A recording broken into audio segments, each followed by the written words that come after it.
if you have a real-life contact, you can have empathy with the person, unless you're a psychopath.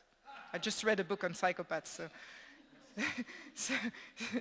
and many of us are psychopaths, by the way. So we have, 1%. But if you're a psychopath, and this is a digression, you can be a very good surgeon, a very good spy, a very good CEO. So that's your career if you're a psychopath.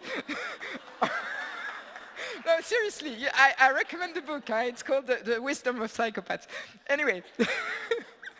That was to see if you were awake. Okay, so what we're going to do first is every member of the panel is going to present his or her interface and in a very short time. And we asked them to provide one slide and to describe the slide.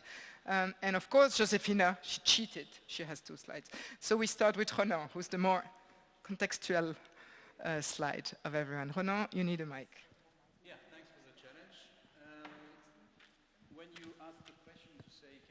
With one slide reflecting on what should be a sort of view on the science policy interface in the domains of interest. I ended up with something, as you can see, which is highly sort of more than comprehensive because it's holistic. And there is a reason to that. We are right now writing the 5-year State and Outlook report for the environment in Europe. And what we have to do is to bring to the readers the best knowledge we have around and interpret this knowledge in policy contexts. And what we are dealing with is indeed comprehensive by nature, because if we want to address environment and climate integrity in a European context, which is more and more seen in a global perspective, you cannot help it but to be very, very holistic indeed. At the same time, when I developed that, it's not purely by sort of design, it's also by experience. So it is also heuristic, what I'm suggesting here. It's really what we have been coming across over the years of analyzing, giving some interpretation to facts, to evidence, and trying to relate this scientific evidence to the challenges posed by society, at the same time trying to qualify the policy questions or the policy responses that are for the time being trying to address indeed these challenges. So the bottom line here is to say that we have to consider that if we are trying to answer a number of policy responses, we have to link many of these policy responses in a kind of very macro-integrated approach. It has to do with the fact that whilst, as we have seen again this morning in one of the poll, integration is a buzzword. Yeah, policy integration is something that we have been searching for ages, but at the same time, we know we are not yet there. But everything is indeed integrated. And if we take, for instance, questions that came around the CAP, for instance, well, when you start digging a bit the CAP, you start connecting not only to biodiversity, but to water, to forest management, to climate change, to bioeconomy, to energy, etc. Right? So bringing things in context is very important, and you can only do that if you take this macro-integrated approach, and this is very much the point in Europe, because as we know, things are coming more and more systemic. And this is a way we have to approach the understanding of causality in terms of what kind of intervention can help mitigate, reduce, or avoid particular impacts. So when it comes to it, it means that we need this framing from the policy relevance standpoint, which goes along with evolving policy responses. Because as we can see in Europe, we have a number of policies which are developing very much as iterative processes. Think of the circular economy package, think of the energy union package with long-term visions. long-term visions with kind of milestones, 2030, but long-term visions because we are looking at something like 2050. And this is very much what was part of the 7th EAP vision, trying to encapsulate this long-term perspective through indeed responding to a number of systemic challenges, but indeed trying to design policies that will be iterative in their implementation. So the framing is absolutely important, and that's the reason why I set it up the way it appears on the slide. To these policy responses, we try to identify some knowledge development, and we know we need to adapt knowledge to these evolving responses. And I listed here the challenges ahead because, as you can see, the list of what we need to cover is really long. And this is the evolving knowledge that we need to come up with. That means that we have to tag into research that would be relevant to this form of knowledge. So research will have to adapt as well, and I'm proposing a number of reflections where we can find this responsive research. And all of that is to help on what at the end should be indeed enabling conditions, and lastly on social innovation, of course, because this is where we will be able or not to realize the necessary transitions to implement these integrated policy responses based on actionable knowledge. So as you can see, very, very comprehensive, but at the same time highly challenging across. So I'm supposed to change the slide. This is time for Stefan to explain how DG Environment is operating as an interface. Thank you. So basically, to be trying to exemplify in a short and on one slide was a challenge on how we actually do science policy society interface and why it is important for us. And to summarize very broadly, me as a policy maker, as an implementer, as head of the biodiversity unit in DG Environment, this is part of my daily business. It's the bread and butter of our activities. And I will use the key functions of the Commission as they are described in the Treaty of the European Union. So the European Commission has the right of initiative to propose legislation and to develop policies. For example, the nature legislation, the EU biodiversity strategy, and in doing that, we really have and we are science-based in our decision-making as much as possible. It is very important that we use the information that we have available on science. To give you an example, we recently adopted a pollinators initiative, and the colleague in my unit who is in charge of that, I think he's now in Europe, one of the people who knows most about the issue of pollinators, about the knowledge that exists about the problems, the solutions, etc. Because in developing the policy, he has engaged a lot. The first was actually the report from the IPBES, the assessment, which really provided all the relevant information on what are the key problems and the key outputs. But then we organized a workshop where we had the key scientists also involved in Europe in the discussion with us. We had a public consultation where a lot of scientists participated. So obviously we read, I think, a lot of research papers that are available, so we really do that.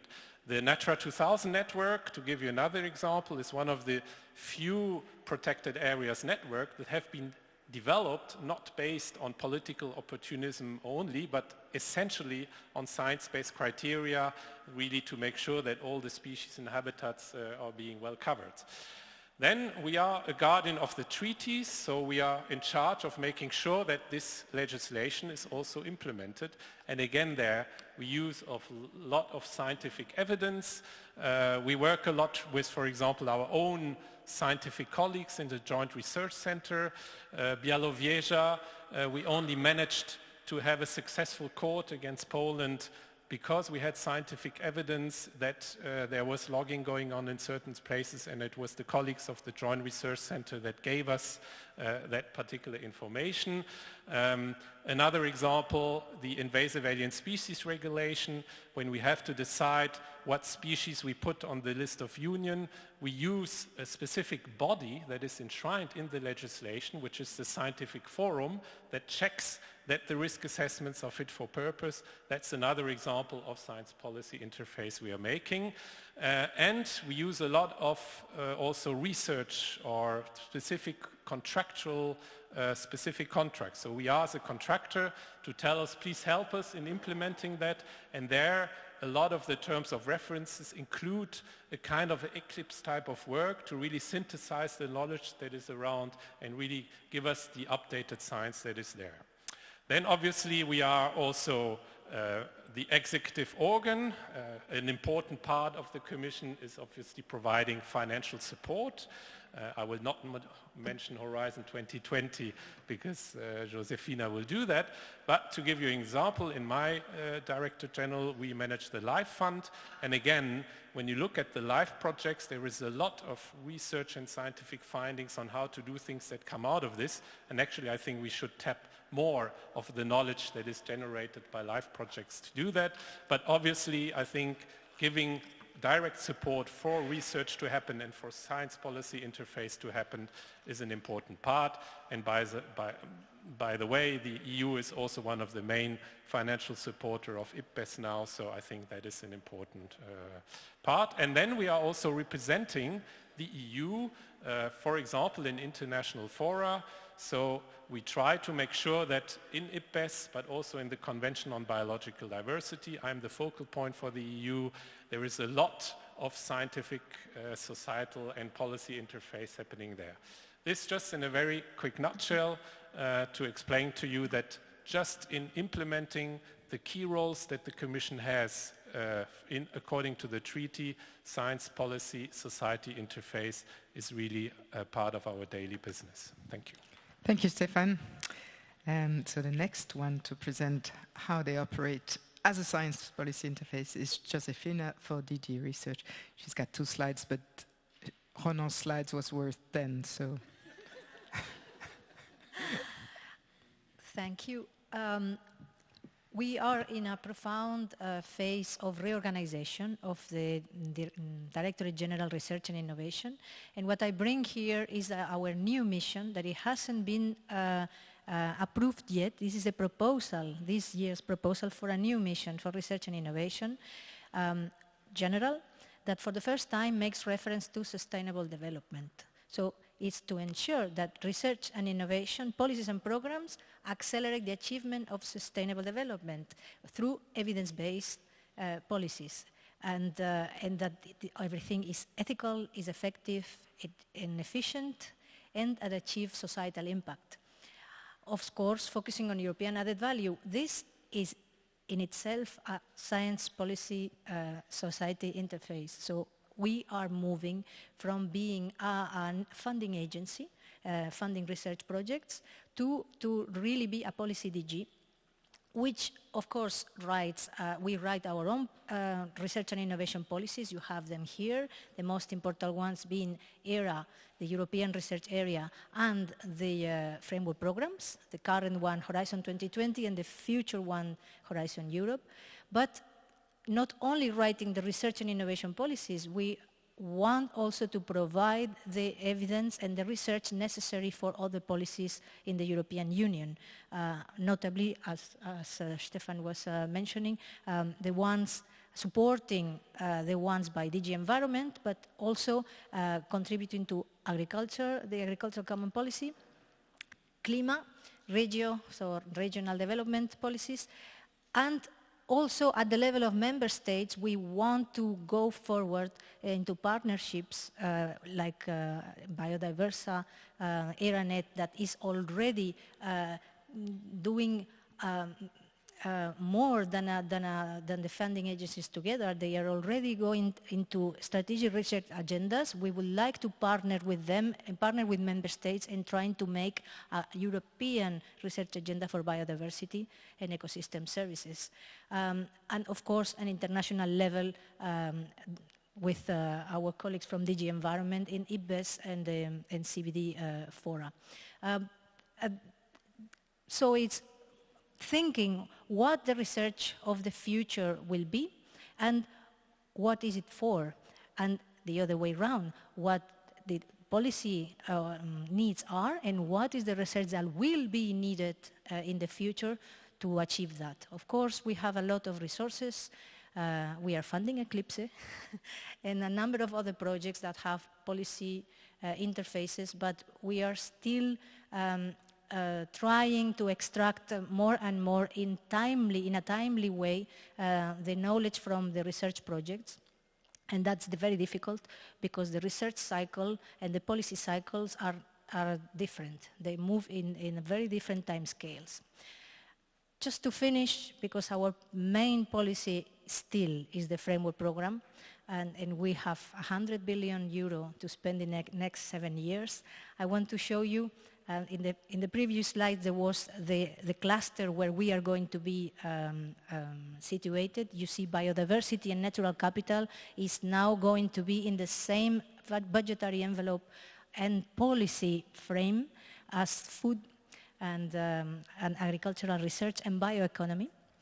And in the next slide, one of the most important parts for what we are talking today is that the societal impact that we expect to achieve with Horizon 2020, as you see in green, is the one that I have highlighted, addressing EU policy priorities through research and innovation. So we are in this interface. We know that the JRC are also very important actors. We know that the other DGs are the ones writing the policies, but we need to still to find this mechanism so everything works smoothly and we can anticipate the needs and provide the research in a timely manner. Thank you, Josephine. Stuart. Thank you very much. It must be quite confusing out then you realize just how many different ways in which we're using science for policy, but that's really not surprising because every policy intervention at different levels requires good scientific advice. So just one more example to confuse you a little bit further is I'm very privileged to be part of the scientific advice mechanism. This slide shows it's a very high-level overview of how things work. I'll just take you through that and I'll add a bit of detail. So we have a group of chief scientific advisors who are eminent scientists, 7 in numbers, appointed from member states all across the EU. We tried to get a mix of scientific disciplines and a good gender balance in there as well. And that group is charged with providing scientific advice in the form of scientific opinions directly to the College of Commissioners. And this tends to be on issues which are very pressing and often hot topics. So, for example, Dieselgate was mentioned earlier. That was our first scientific opinion which we worked upon. Other examples are pesticides, the way we grant permissions to use pesticides, plant protection products more correctly. I've also done work on cybersecurity, and currently I'm particularly involved in helping out with sustainable food systems. So I'll come back to that range of topics in a minute. Well, once the advice is given, we're in a very privileged position because this advice has been requested usually at a time when a decision needs to be made, and it's often on quite tricky and pressing policy issues. So we know that advice is going to hit home and going to be taken on board. In some cases, we then prepare briefings and presentations to the European Parliament, for example, as well.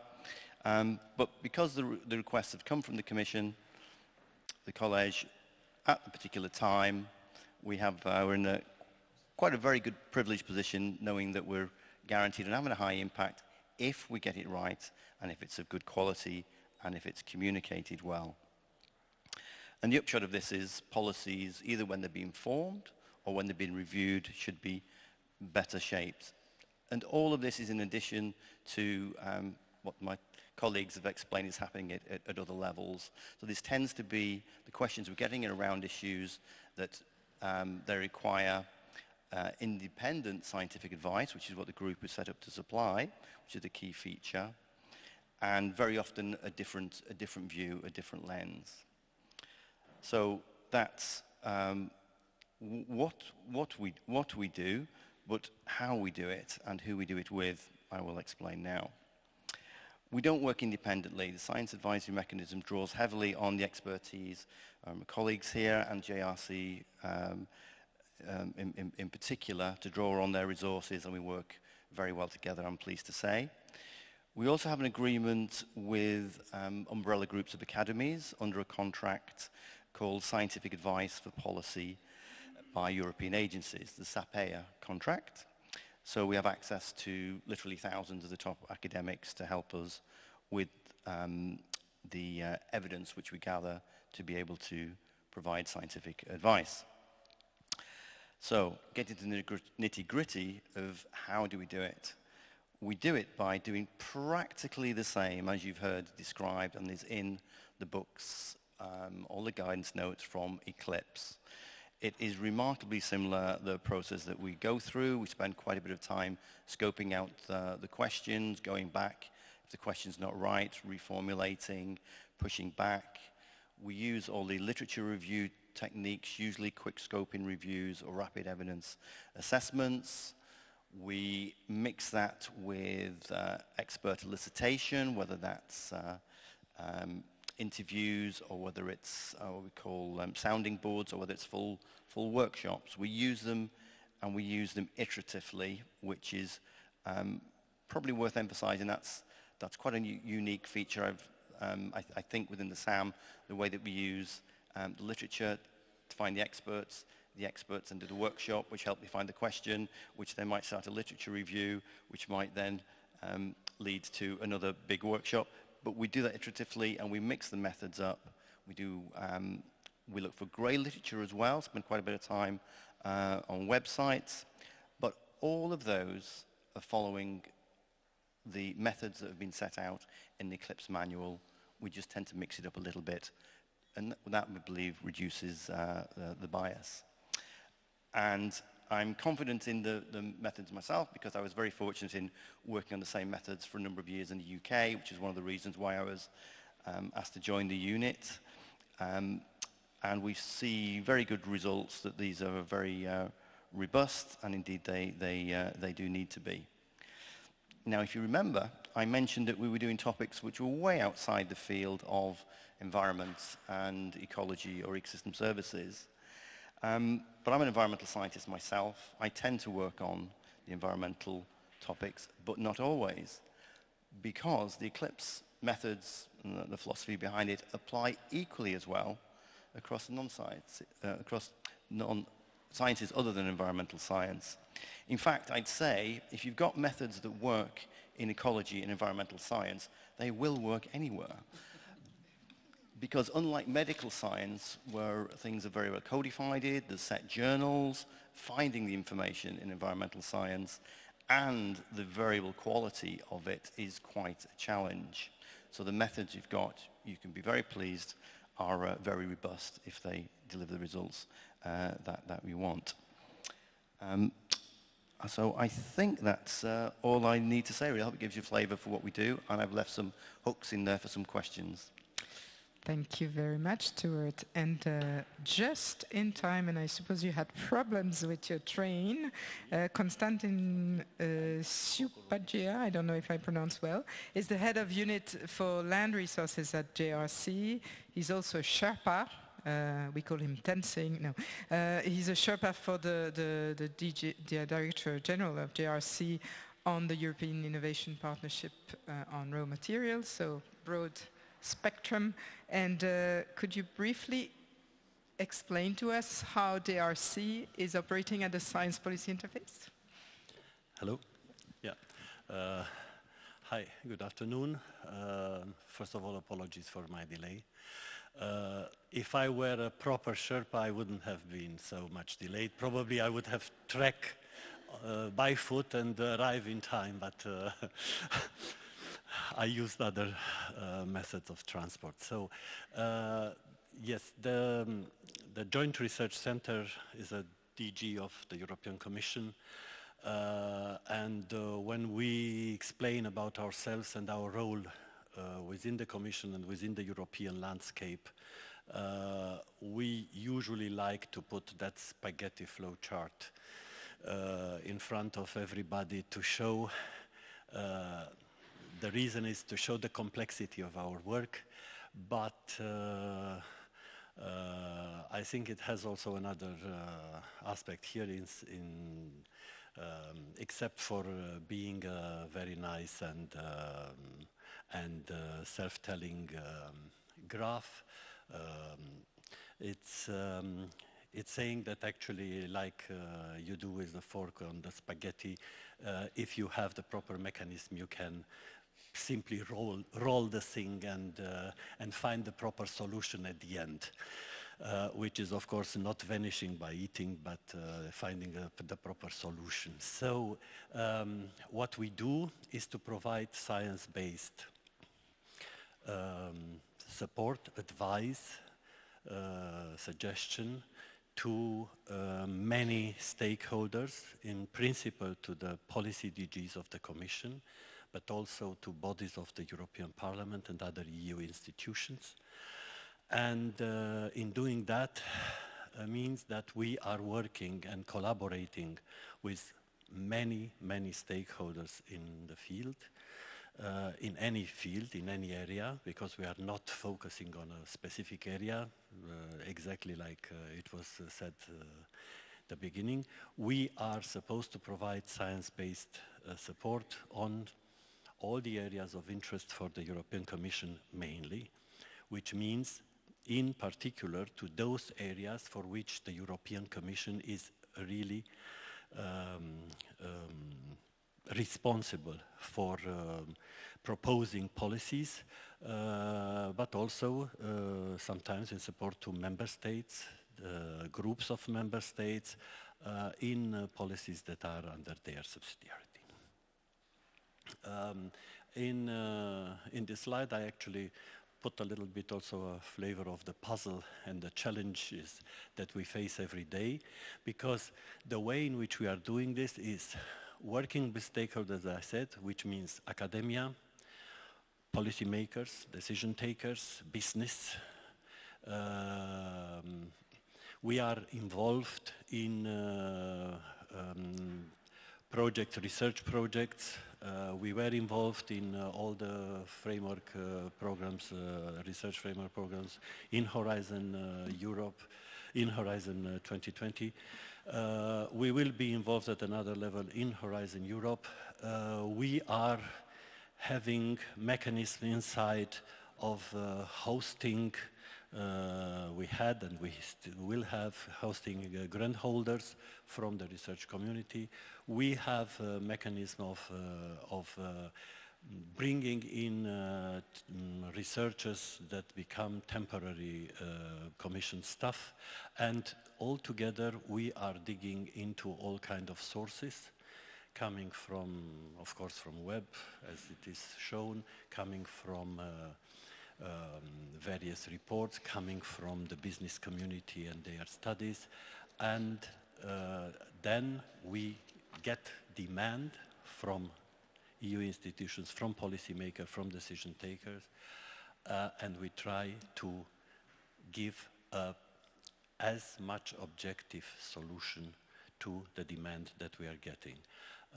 Generally, this means that we have to be aligned to the major strategies, major documents, major commitments of the Commission and of Europe, and also to be aligned to the international commitments that Europe has. This is why I showed, for example, the SDGs, Europe is working together with all the world for achieving these goals.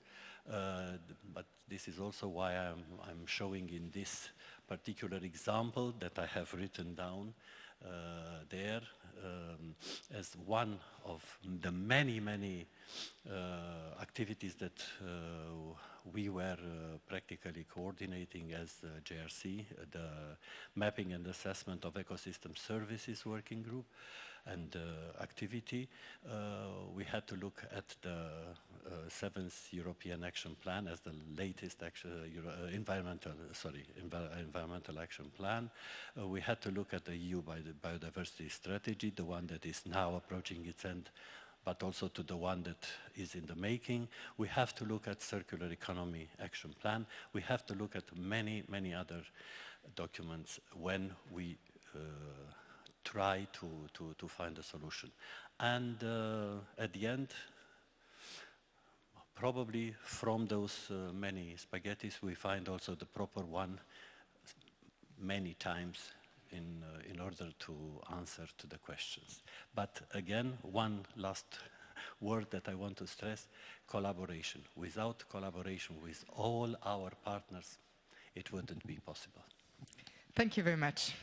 So confusion and spaghetti, that's where we stand. So you see you have, and this is not even the complete landscape of science policy interfaces for biodiversity in Europe. And these are key players in the landscape, but there are other, and we could spend the whole conference on all the different. So my question to you, before I give the floor to anyone on my left-hand side, is could you shortly tell me why we need Eclipse? We have all this. You have all you're doing your job really well in all your. So why the hell do we need Eclipse? And what is the added value of Eclipse in this landscape? Whoever wants to start. I don't have an order. Yes. Well, it's a proof of concept conference, and I will be very blunt. I think the concept has been proven, but I think we still need to prove the applicability for a policymaker like me. Meaning, I already described to you, we have already various instruments for science policy interface. We have our institutionalized bodies, like the Scientific Forum for the Invasive Alien Species Committee. We have our own scientific knowledge, like the JRC, our colleagues in DG Research and all that. We have our working groups. We are looking at studies. We have the results of the research projects, etc. We often, when we have a specific science policy question, we use consultants to ask them to do certain things. So the question is, what is the niche in that framework that Eclipse could either fill or replace? And I think there are two elements that are very important, and the first one is the rapidness of the answers. I think that was when we started to really like the idea of Eclipse. That was one of the key issues where we had a problem, because when you want to do a contractual, you have to plan the money a year in advance, then you have to write the terms of reference. I mean, it takes basically 2 years until you even start the project, and then 2 years until you have the results. Same with research project. It takes, I don't know how many, maybe 4 or 5 until you have the results of a research project. With the more institutionalized, it can go a bit quicker, but I think that's a key niche where we felt very often we need a quick response to a rapidly emerging policy question, and we really need it quickly, because in 1 year we know we will have to make some proposal, and therefore we need a very quick response to a question. The experience has shown that from some it has taken quite a lot of time, and I think there needs to be ways to be even quicker than it is now to really fill that niche. That is from my perspective. Then one thing to take into account is that there is a lot of work for the requester. And all of my colleagues, they are overworked already. So I think that is a difficult trade-off, because I think it is important that you think a lot what you want in order to get the answers you want. But on the other hand, if it becomes too much, then the requester loses a bit of interest because he doesn't have the time needed. So I think here again, there has to be ways to have a machinery in place, ideally where the requester can press a button and he gets a reply. And that's, I know it is very idealistic, but I think there is another really added value for Eclipse, that you have to spend less time in order to get to where you want.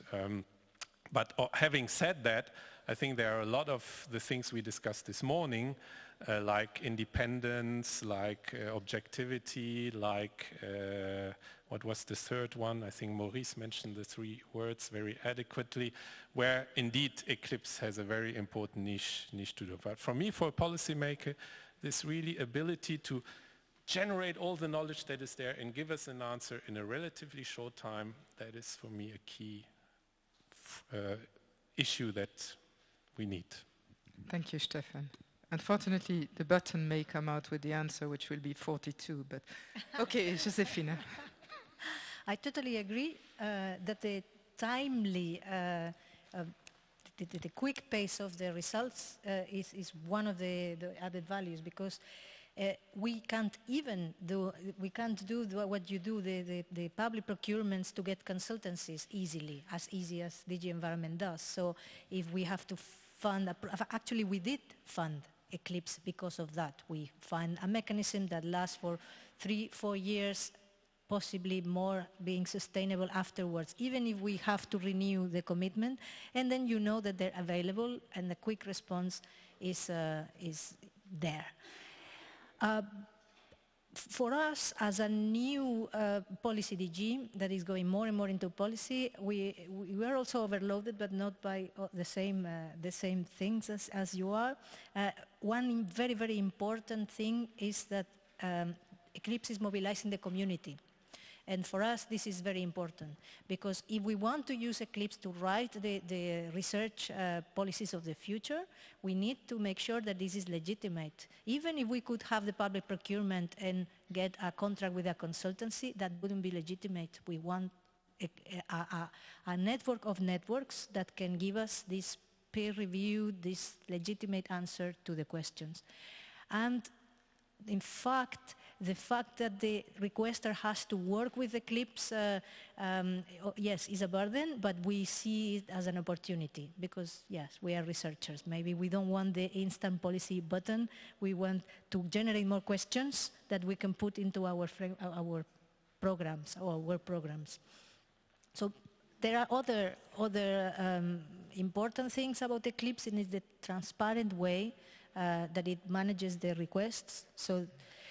And I think that there is a challenge also there and a room for improvement, so you can reach out more of the community and possibly also influence the way that researchers think and the role of a researcher in the policy cycle. So more and more scientists also do the researchers thinking about the policy use and thinking that they can contribute to Eclipse to make something out of the results. I hope in the long term this is what is happening. So it's the influence and use of the community to get legitimacy to the results. Thank you. Transparent was the third. Stuart. Thank you. Do we really need Eclipse? Okay. Well, with myself, I've been working with methods which have been taken into Eclipse for a long while, so there's no doubt in my mind the methods. I've even quantified them and shown that once you're up to speed and got a mechanism that does work, you can find the results in less time, lower cost to a higher quality. So to me, there is no doubt in the benefits. It's a case of persuading the rest of the outside world, and to have Eclipse there actually helps with persuading the outside world. I think what we really need out of this is, if you think what we're trying to do in terms of evidence reviews, informing policy, we need it to be transparent because they're going to be challenged. We need them to be systematic, again, because they're going to be transparent. And they need to be comprehensive, and that is so difficult with the number of publications now. It's an exponential curve of publication rate over the last 10 years, you've got to have review methods. There's also savings in moving to these secondary research methods because you find that you simply don't need to do a lot of the primary research you might otherwise have done, which is a saving. By doing evidence mapping, where you just look at what is available in any one area, say sustainable food systems, you realize that there's some of the areas which are heavily researched, and then there's some really key areas where there's nothing. And you just don't get that helicopter view with the traditional approaches. And the other thing we need out of these is we need them to have minimum bias, because again, we're going to be challenged. So if you think about it, if you're going to do an evidence review, if you're not going to use the tried and tested methods from Eclipse, which gives you that confidence, then you probably will give a consultant a literature review. And I don't want to knock this. I used to be a consultant who did literature reviews. But you get a bit of you could give it to another consultant, and you'll come back with totally different results. And we've got to move on beyond that. And the politicians play on that as well. Yeah. So we've got to have something which is robust. The other thing I'd say is you can actually regard Eclipse as two separate items. There's all the products it's delivered and the books and the guidance, which is going to be there, and the tools, which hopefully will be there for prosperity. And then there's also the project as a team. And I know from my own work building up a team to do this, it takes 2 or 3 years to develop that expertise. A lot of the skill in this is at the edges, not just the methods on how to do literature reviews, how to do the scoping, and when you finish scoping, how to deliver the product to whoever's going to be making the decisions. And those are soft skills, but in some ways often most important. So if you lose the project, you lose that, even though you will keep those. And then it comes back to my colleagues referring to having a system set up. There is a strong case to have a group set up that's developed that expertise over 2 or 3 years, not to lose it, but to build on it because it gets faster and better. So, thank you, Ronan. Thank you. I think Stefan provided a very sort of convincing and empathic response, so I subscribe completely to that. I would like to add 3 things. Well, we still have gaps in our knowledge. So a form of collaboration within science needs to hear about what kind of gaps are you talking about.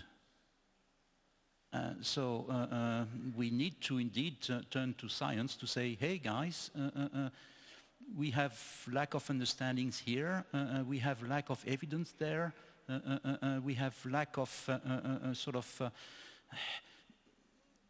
validation here and there. Can you find out?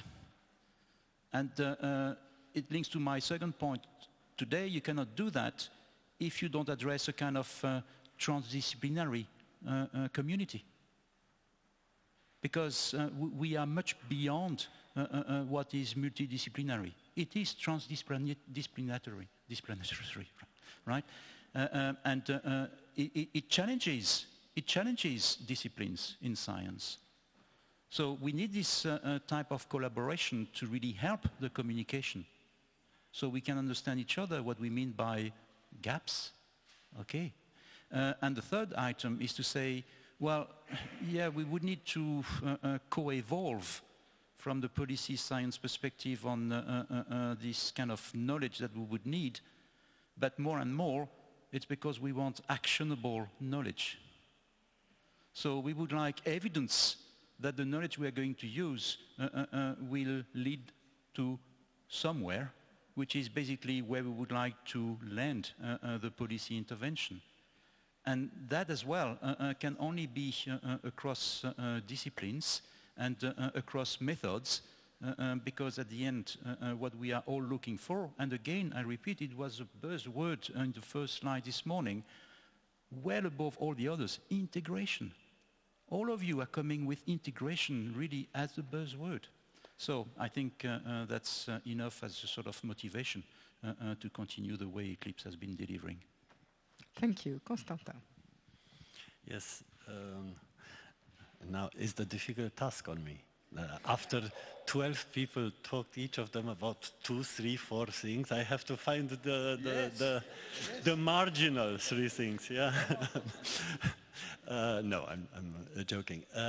Actually, I see a major point for which Eclipse should be and why we all back up this project. And my first word will be focus. So it's at the end, it's building a community of practice around a clear area, or maybe not so clear, a large area and topic.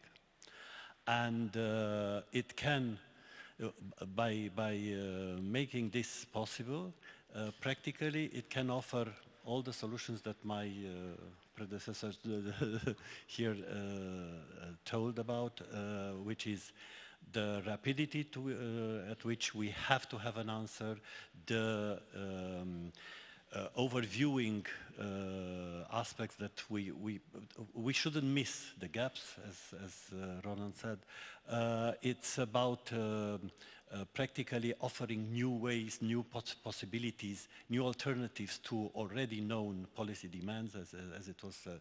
So I think it's very important that in an objective way, outside maybe the need of Commission, because I see here many representatives of the Commission, outside the Commission immediate needs, comes this other community which is based on solid science, is based on peer-reviewed background, and with an accelerated rhythm in offering the response and a sound response. I have been working before joining the Commission quite a lot also for a national government, and I know exactly what is happening when a demand is coming for the policymaker. They want a quick answer, and then they go to the usual suspects. And this is what we, at the level of Europe, we want to prevent a little bit, not to use the usual suspects, because the usual suspects maybe in time became a little bit biased. Maybe we know already their answers, we want new things, and things like that. I'm not saying usual suspects are usual, very good suspects, but you know, the issue is this one. I think it's one step forward, and the second big thing is the expectation for continuity, because with such a gathering, with such a I will expect in the times of the project, as the running project, I will expect to see several important answers or provided. With this gathering of foreseen good answers, I think there is a first step for ensuring a continuity to the future on this topic, which we all want, because at some point we have to be sure that the people that we are asking to provide something will be always able to provide us with at least a good suggestion, 2, 3 for the future. So, yeah, thank you very much. So Juliette asked me whether we would have enough time with 1 hour, and I said yes, but I didn't count on an interesting panel like this. So questions from the room? Anybody, or comments? Yes, Suzanne. Thank you. Suzanne de Chevigny. I was very interested in hearing how you said how the way Eclipse gave you answers to your questions rapidly and so on and so on. Is not one of its functions to provide questions? That is, the example I have in mind is the question put by Bug Life. I mean, you have weak signals coming in. You have questions coming from civil society organizations that maybe no one would have thought of. And just for future forms of Eclipse, I think it's very important we find a mechanism that allows small players with clever questions to ask them too. I think they can be useful for you too. Josefina, you want? I would like to comment on that. Thank you for raising this point. And another of the keywords is open.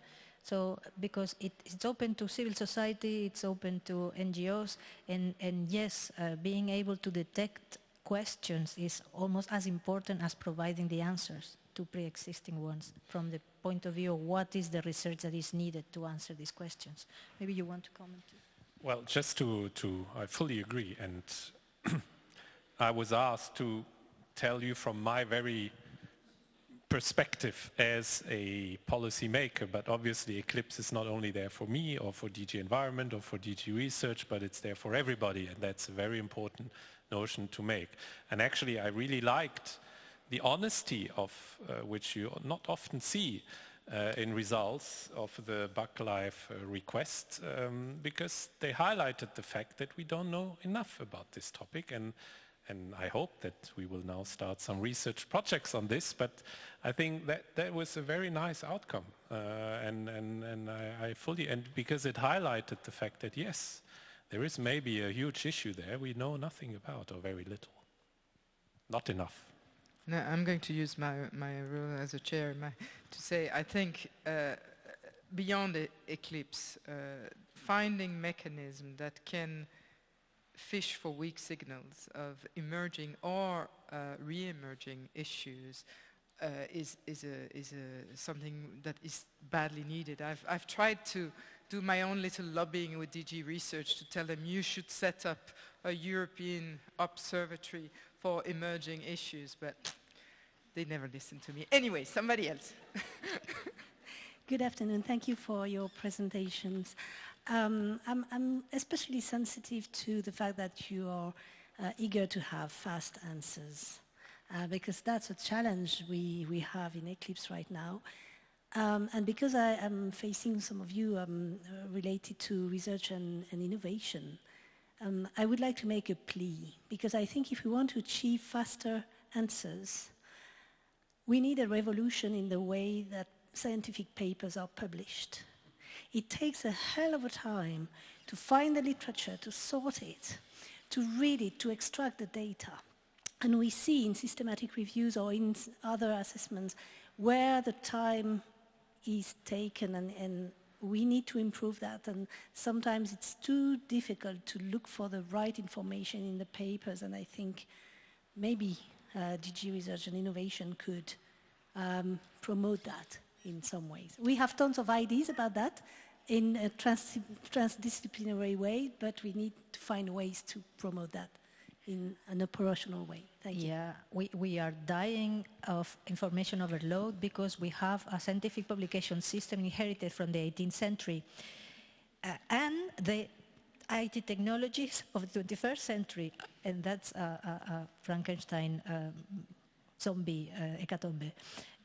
The answer for me is open data, and we still don't have the maybe Eclipse and other mechanisms should also talk about that. We need to find a way where interconnectable databases and repositories can be shared by research institutions, and all the data are there, positive and negative results that can be interrogated by artificial intelligence, so we can get, for the time being we're still writing papers. This needs to change. We have started with the open science pilots, we are now in the open data pilots, but still we are closed in journal, the scientific journal Corset, which is wrong, and also because the system of incentives for researchers should change. The publish or perish is absolutely démodé. Yes, I don't know who can change that, but we need to say it very loudly. Stuart has something to add. Yeah, may I? Thank you. Yeah, supplementary, I'm going to extend the point a little bit. There's one or two areas where we've been looking at biodiversity issues, and when we've done the screening for the papers in terms of quality, we've rejected more than half the papers, sometimes as much as 70%. And the reason why they're rejected is poor experimental design and poor reporting of the data. You just cannot get that. So I didn't know whether you included that, but I thought it was worth specifically mentioning. We need some way to get that back into the professional community and professionalize that a little bit more. And I think it'd be really good. That's something that Eclipse could possibly put its weight behind that. Thank you. So we have 3 more questions or comments which I will take together. So we can have a final feedback from the panel. So one, there was another one, 1, 2, 3. And well, so I have 10 minutes. Okay. Go Thank ahead. you. I just would like to add one point to the fact that the Eclipse process is a fast one to deliver results. And learning experience from us being requesters and interacting with the method expert group in Eclipse was first that they were very flexible, and second that they were very reactive, and this was highly appreciated because the way we formulated our request was going beyond the boundaries of Europe, so it was Europe impact elsewhere, and that was something we had to reflect on and to take a decision. And the second one was throughout the methodological process, having a workshop with an expert groups rather than having a process throughout a given period of time where we interact with that expert group. And that within the process of Eclipse was something new, but something they were willing and excited to experience. So flexibility and being reactive was highly appreciated. Thank you. Then take the compliment. There was another question here or comment? No? And the last one here. Yeah. And then we go to... Just one comment. I don't understand the relation between the publication progress. By the way, I'm absolutely agreeing with the difficulties in the publication process, but our Eclipse works with existing knowledge, existing expertise, etc. So it departs from what is known. To interfere with the question on the fastness, there's something changed since the last decade. I remember, Stefan, you raised very specific questions at an Alternet conference in 2013. Could the scientists give a solution to this problem? They couldn't during the conference. But the difference was they went home and they thought about it individually. Now, with the Eclipse model, the Eclipse mechanism, this question is raised, it is presented to a network who can get together their experience, and as you have all experienced, those who have requested from Eclipse have in a reasonable timing a good answer to your question. Third thing, of course, is depends very much on the question. If it's a very concrete question on very detailed information, that's perhaps not the issue for an Eclipse mechanism. It's more at a generalistic level. But I think there is much change into the fastness in which the scientific community is now dealing with the questions that are raised because of the networking principle. Thank you. Now I have a last comment here, and then we go to the questions on the web. Okay. It also fits to the questions of knowledge, because I think in Eclipse we have perhaps it may get more complicated and at the same time more unique, because there are expert working groups that are formulated for the requests. That means that they're not scientific working groups. There are also practitioners, or the aim is at least to have practitioners in those expert groups. And that might be a question to the panel. Is this a slight difference to that? How are you working, or is it not? Because I'm not really familiar with your institution. So we'll come back to this, but first I want to hear, thank you for the question, Marie, from all those people who are high-tech. Yes, sorry. Actually, one of the questions is, what is the place of practitioners? So, perfect. So it's, yeah, one of the questions. I ask all the questions or one by one? No, the ones that are interesting. Yep, okay. No. No, sorry, what I mean. We keep everything, whoops. But no, my question was more... My question was more, do I ask all in a row or one by one? All in a row. Okay, so another one was often the general public suspect that some decisions are influenced by lobbyists. Is there anything that could be improved in Eclipse mechanisms to change this perception? And then, is the European Commission going to use the science academies more in the science policy interface in the future? And if yes, how? And last one that has not been repeated or asked already, to what extent the concept of Eclipse can be transferred to other less developed regions like Middle East or East Africa? Excellent. Only interesting questions. So you all have one last moment of glory, and so you can answer all the questions in 1 minute or one question in 1 minute. I'll go first. I'll be brief. Expert practitioners, so pleased to hear that question. I fight that battle every day because very often we're dealing with some of the academics who are not very comfortable with it, and I consider myself an expert practitioner in my own profession. So I personally think it's very important to get that balance. It also helps reduce the bias issue.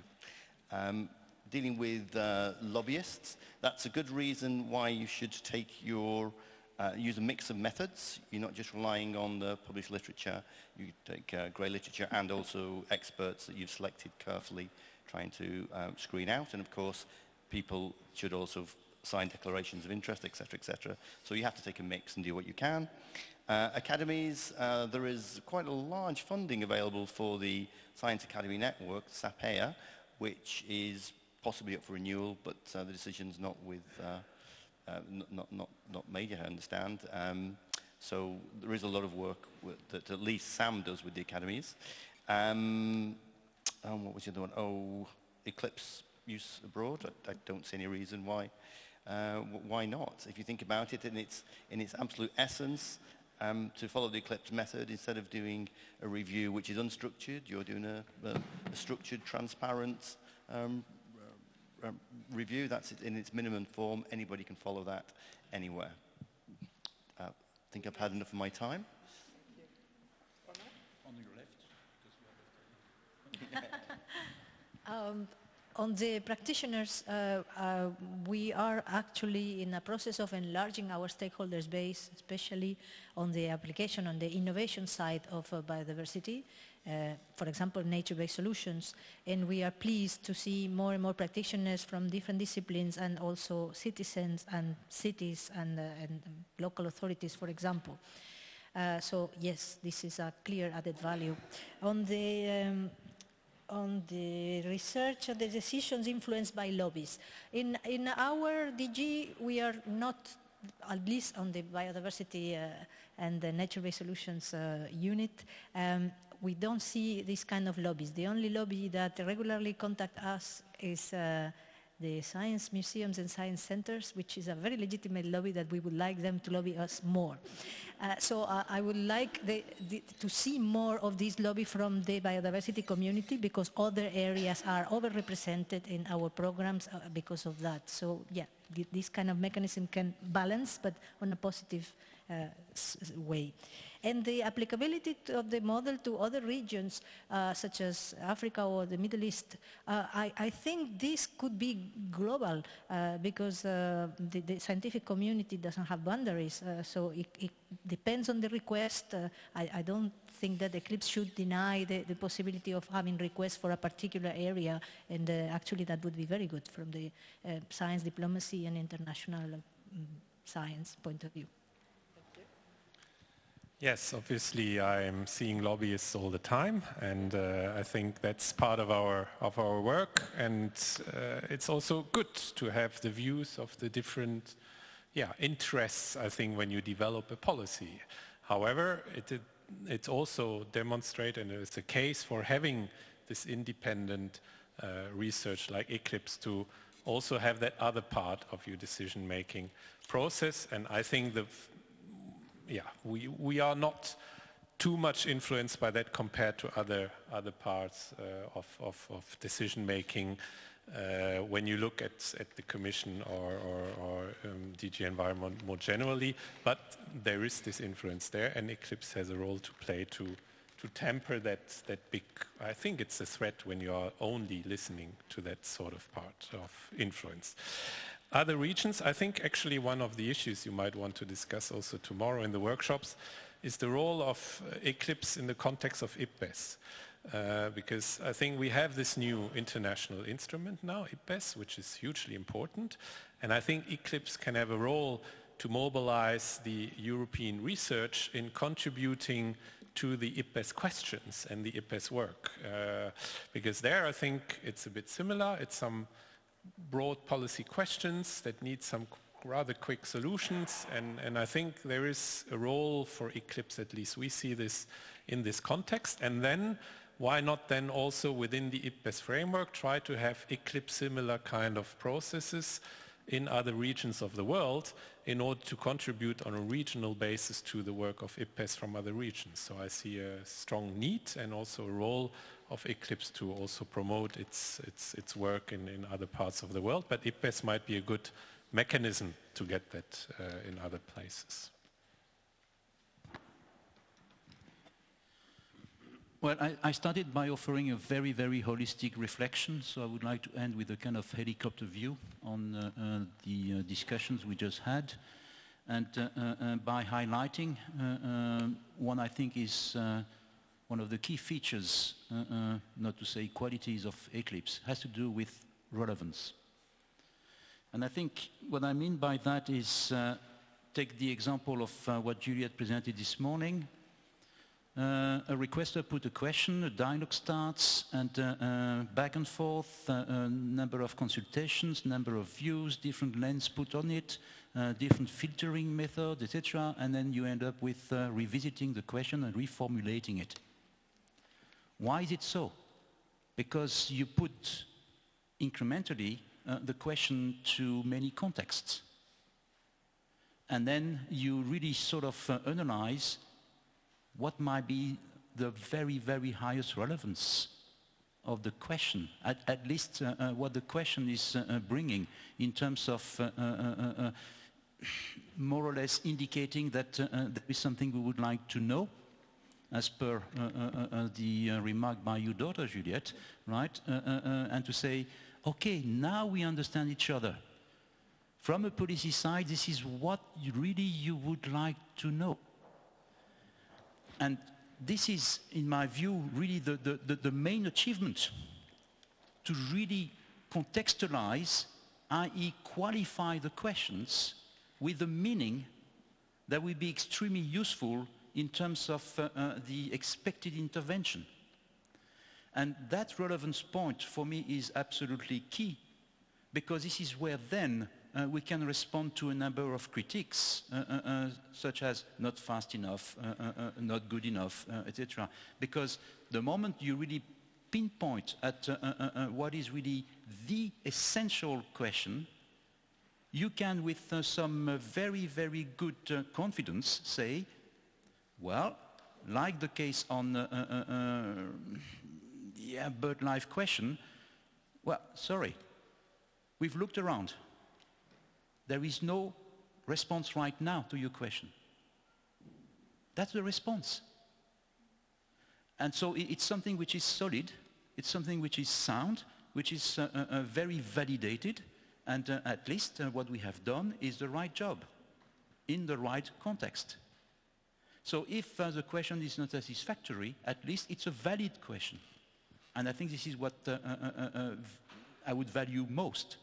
Right? And this is then a challenge to say, as Stefan said, okay, now we need to research about it. We have answered the question.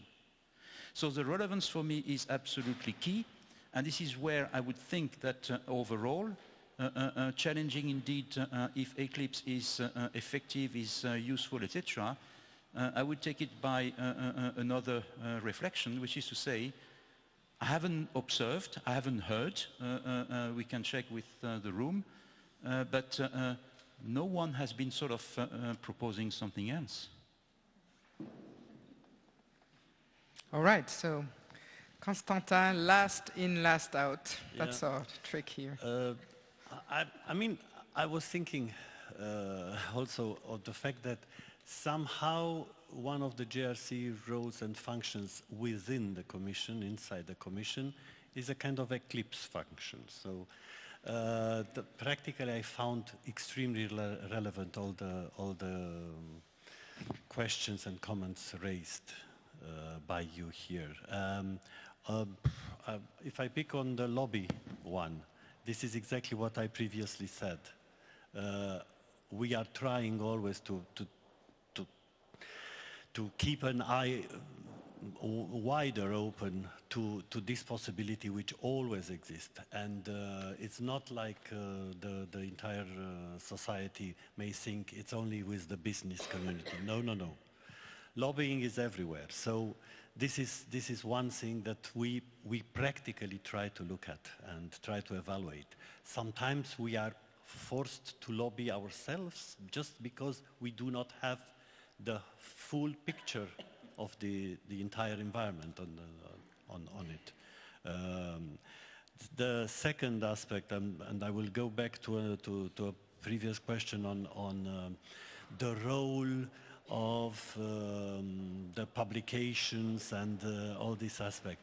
I don't know, I mean, I have mixed feelings on it. Obviously, the system, the classification system, the way in which it's done, it's outdated. But we still need, and we are used to trust the writings and the sources. And it's a very difficult choice here, and it's up to us. But us sometimes means or too small group of people, too limited knowledge out of the knowledge that is needed, and so on and so forth. So you have to trust somehow the system that provides you information. I don't know. It's maybe it's a question to be raised to all of you. And international dimension. International dimension, I want to point out, especially because we are in this area of environment, of biodiversity, of ecosystems, to one very interesting type of mechanism of collaboration between EEA and us. And this is the use of Earth observation in the field of, let's say, land systems, land use, and biodiversity, and so on. EEA has a very strong European component. We are going very much on outer Europe things, and it's working very well, and practically we use same methodology somehow, and actually same basic data, yeah. But we are trying to make it in collaboration in order to cover as much as possible.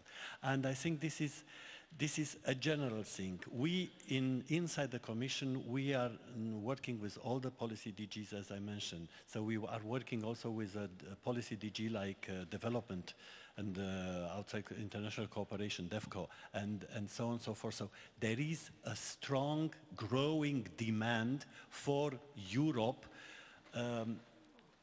being able to export its know-how to many other areas in the world. So, thank you very much, and a very nice word to close this session very late. They're going to hate me for it forever.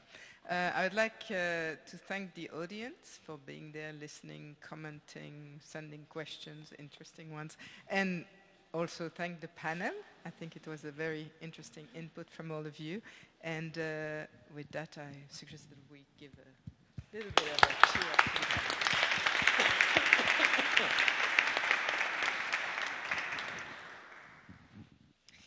Thank you very much. So I think you can all go back and sit down now. Thank you. And thank you very much, Sibylle, for chairing this very interesting session, albeit that ran late. So we're going to swiftly go on to the next item on the agenda, which is the rollout plan. So I'm going to call Louise Norring over to start her presentation.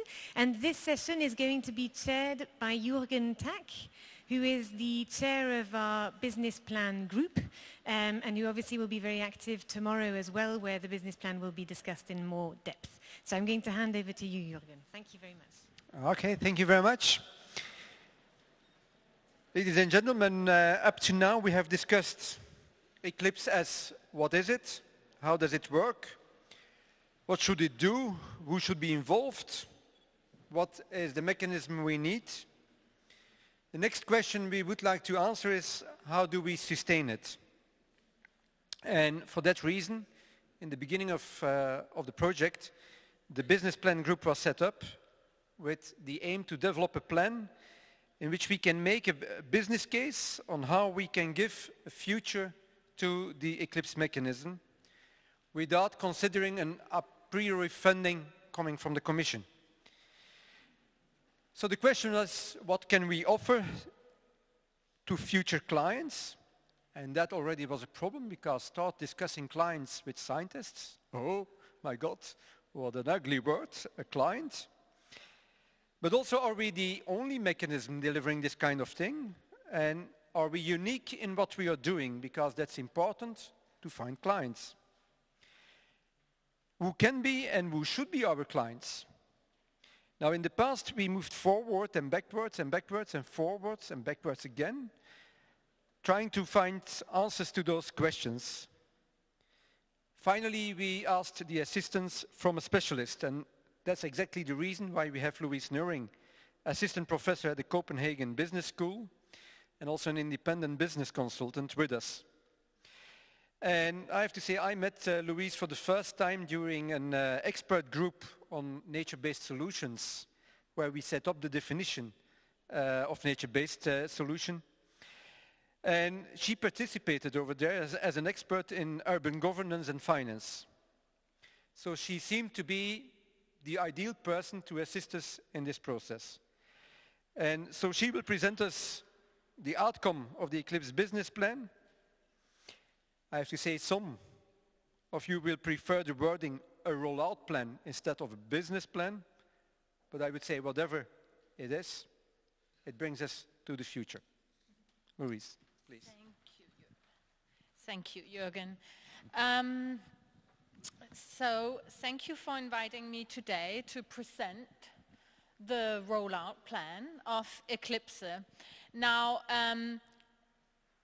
I feel as if I'm walking into a crossfire now, because there are as many opinions on who are the customers and who should be funding and what are you selling and what is the value added and what is the business proposition, as there are people in this room. So it is not an easy job to try to synthesize all these different views. And also, Eclipse is a very democratic mechanism. That's why it works in part, because it's inclusive, it's open, and so on. And it is challenging has been challenging for me to try to find a direction. But I have done my best in collaboration with the Eclipse people, and I think this is a pretty good proposal. I have to say the proposal has already been pre-verified by the Eclipse team. Okay, so how does Eclipse establish itself as a thriving non-profit business? And the plan builds on Eclipse's experience with client request and the successful handling. In the process, networks of clients, experts, and other key stakeholders has evolved, right? So these are like the main items that we're building on. Okay, so the overarching goal is to improve integration of emerging issues related to or impacting on biodiversity and ecosystem services within international and national policies. So here we get the science policy interface, and we're using the integration word, right? Okay, so the vision is to create a durable, transparent, innovative and ethical mechanism for evidence-based decision-making affecting biodiversity and ecosystem services. I just want to say one thing. Usually when I talk, I let people interrupt me, and I feel it's better because I have a fairly long presentation here, and I think it's not necessary for me to talk towards the end if everybody has fallen asleep in the meantime. So it's better if you interrupt me with questions and comments, etc. All right. So the objective is to build a mechanism answering questions on biodiversity and ecosystem service issues from any stakeholder, including policymaker, decision makers, researchers, and other knowledge inquirers. The key success factors. Okay. The Eclipse mechanism fosters collaboration between challenge and solution providers. It gathers knowledge by attracting experts, answering queries, presenting solutions based on a reliable and transparent process. It introduces a flexible, inclusive, and transparent process of producing knowledge and solving challenges.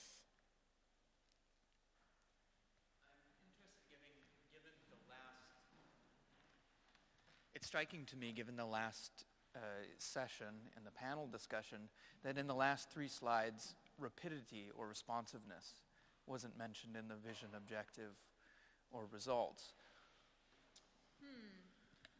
Seems like a key advantage. Yeah. So what you're saying is that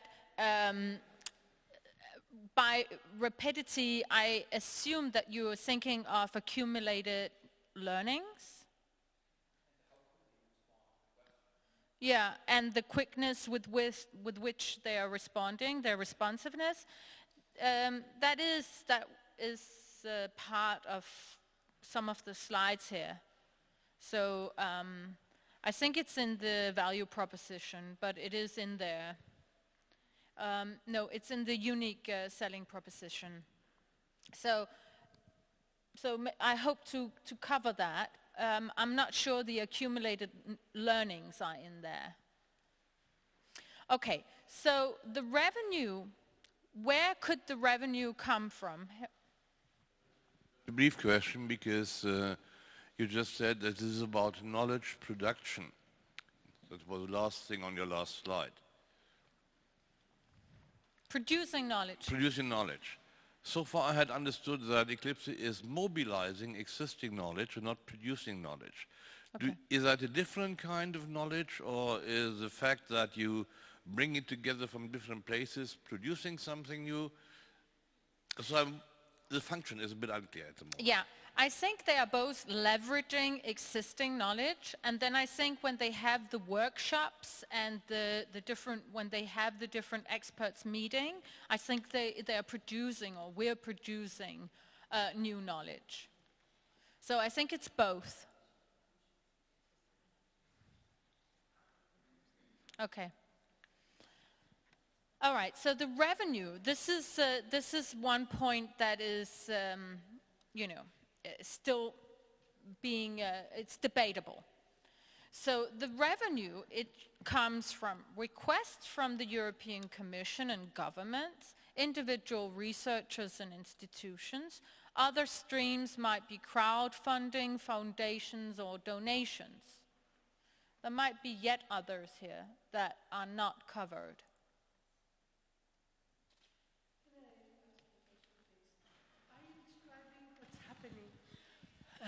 Sorry, I just got mixed up. Are you presenting some kind of formulation for the future, or are you summing up what has happened so far? It's not clear to me, because here it looks like you're thinking of the future. Am I right? Yeah. Okay. So you're throwing a set of ideas of how to continue. Yes. Right? Thank you. It wasn't clear for me. Thank you. Yeah. So, so of course, when I talk about overarching goal or the mission or these, that will be a reflection of what you have done in the past. So your goals should be consistent with your learnings till date. There's no point in having a goal that goes in a totally different direction. If you have accumulated learnings within this field and you've done so successfully, then your goal would be reflective of that learning. So there will always be, the business case will build on your experiences till date, but they will also give ideas of how can you continue into the future. And the challenge is, of course, that you have done many different things till date, including using all these different revenue streams, not the crowdfunding and maybe not the foundation. Yeah, but these are options that we identified in a workshop.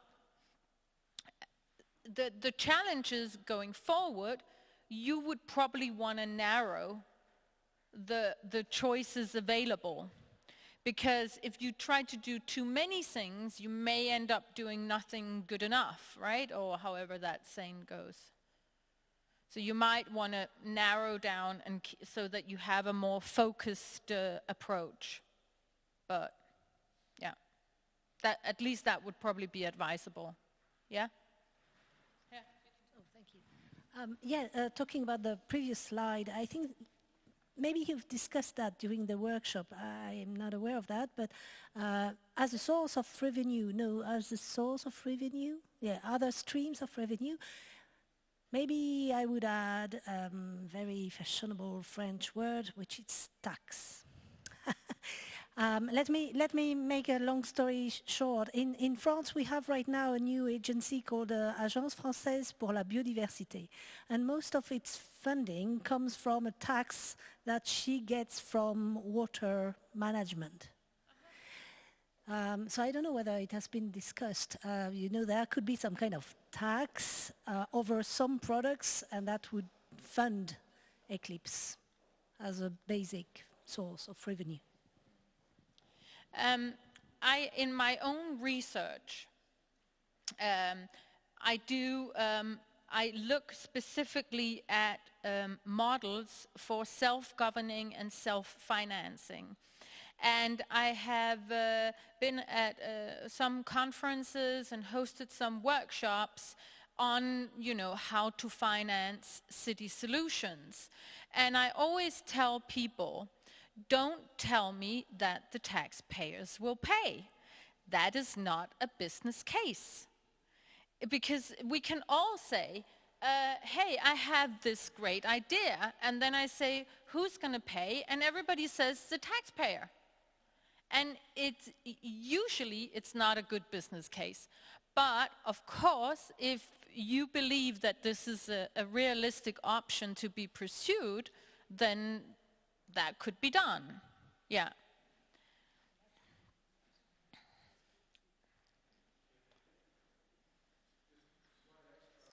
Slide on revenues is perhaps far-fetched, but I mentioned it before and during the earlier panel. Institutes themselves, not as a requester, but as deliverer of knowledge through their scientists or their practitioners or whatever, they might be also a revenue. Why? Because these institutes are served with the fact that they are being enabled in a very positive and open way to have their research implemented in society, in politics. So one way or another, institutes themselves are also a potential revenue. Yeah, so some kind of like membership fee or another kind of fee that goes there are two ways to do this, indeed. Fees in a network or being positive about in-kind contributions of the researchers that are in the institute. Income or monetary fees, in-kind or monetary, that's another option. I mean, I got these, we shortlisted together with the Eclipse team. But of course, one could add funding from national governments and fee funding from membership organizations. I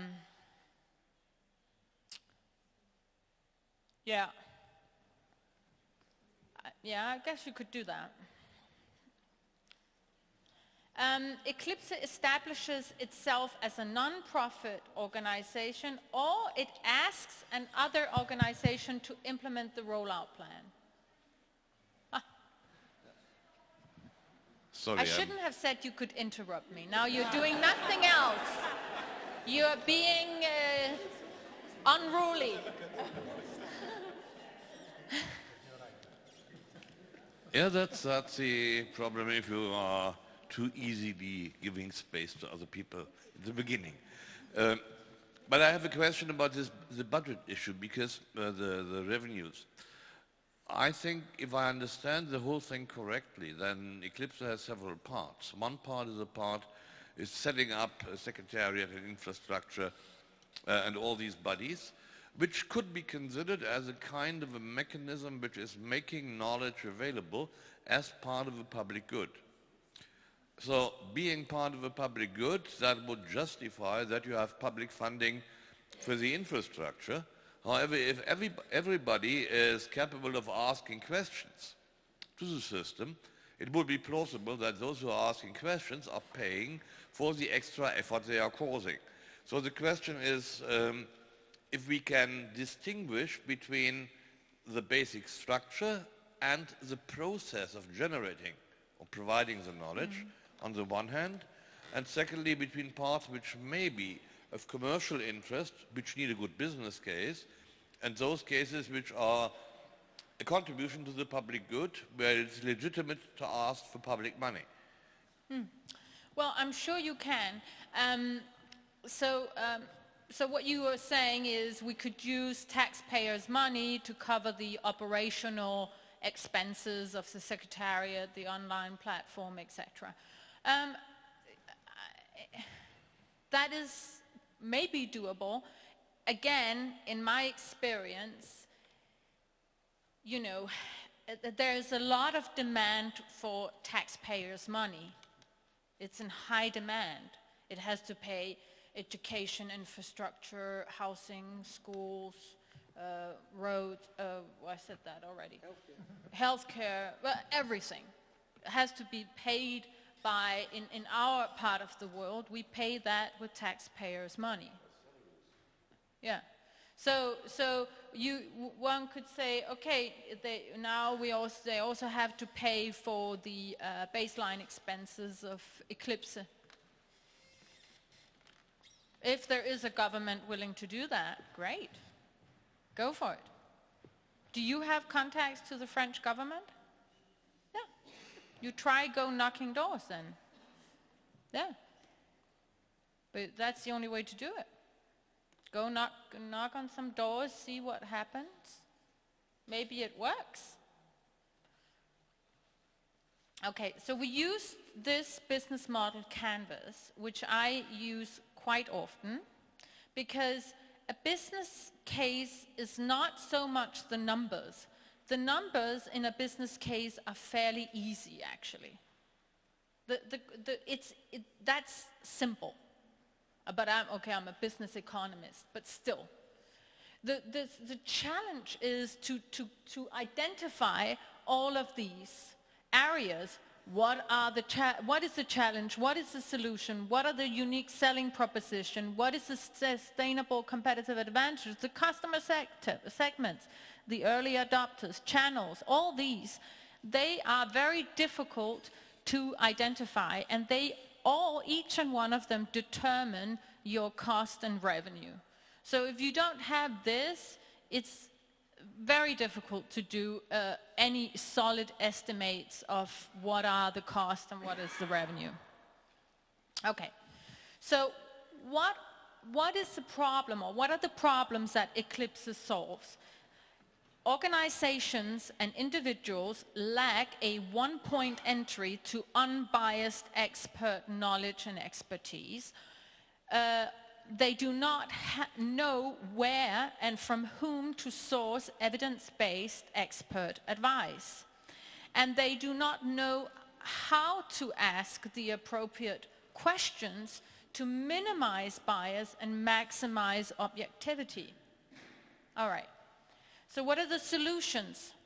Topics and questions are discussed and answered in a credible, transparent, and reliable manner. Eclipse directly connects policymakers with other stakeholders in an open and transparent environment. Answers are brought forward to the public for broadband dissemination. Okay, so these are the unique selling points. It's an ethical infrastructure. It establishment of a wide network of knowledge holders, building capacity of knowledge holders, supplying private corporations or public with reliable, unbiased knowledge, possibility of making flexible, tailor-made requests with a relatively small budget, and quick, your responsiveness, comment, quick timing between request formulation and solution delivery. Okay, the ethical infrastructure. When various actors from different spheres interact in a new science policy interface, integrity and credibility are at risk of being compromised. Eclipse has set up an ethical infrastructure that regulates interaction of internal actors as well as external actors. 3 groups of measurements complement each other: guidance, management, and control. Okay. The involvement of the wider network. In order to involve the right experts in the request, the mechanism builds on a wide network of experts, and Eclipse can tailor each request and engage the appropriate group of experts. It uses the network of networks to identify the appropriate experts. It also has access to EU databases and uses social media. So building capacity of knowledge holders. It connects science directly with policy, and experts know that their research is disseminated to policymaker, and that the science policy interface or connection enhances impact. Okay, we're soon through with this. Reliable and unbiased. Private corporations with large production facilities and supply chains may be challenged to connect to biodiversity and the environment. The Eclipse mechanism helps private corporations understand how to change different aspects of their business in benefit of biodiversity and the environment instead of doing business as usual. So the Eclipse is unbiased, building on and drawing on scientists, experts, public-private agents. Tailor-made request. This is very dangerous. I'm going to slip here at some point. I'm going to go up here maybe. Okay, so tailor-made request. Eclipse enhances flexibility and relevance in terms of scoping, timing, output, and impact of queries. You only need a relatively small budget, and there's a quick timing between request formulation and solution delivery. And I think Juliet said about 7 months. In comparison, if you go for a Horizon 2020, which I've done several times, there's 1 to 2 years before you start the project, and then the project runs for 3 to 5 years, and then you get the results. Okay, so the sustainable competitive advantage. Eclipse offers a unique network of experts. It offers broadness and depth in inquiries, and it offers a direct link to policymakers. Customer segments. Who uses Eclipse? Organizations and individuals, NGOs and policymakers, researchers and universities, all kinds of decision makers. NGOs, Maurice, your organization, different organizations. early adopters, so you already have experience with the European Commission, DG Research and Innovation, and Environment, the French Environmental Ministry, government agencies in UK and Sweden, and numerous NGOs. Cost structure, what are the costs? Online platform, secretariat, and marketing.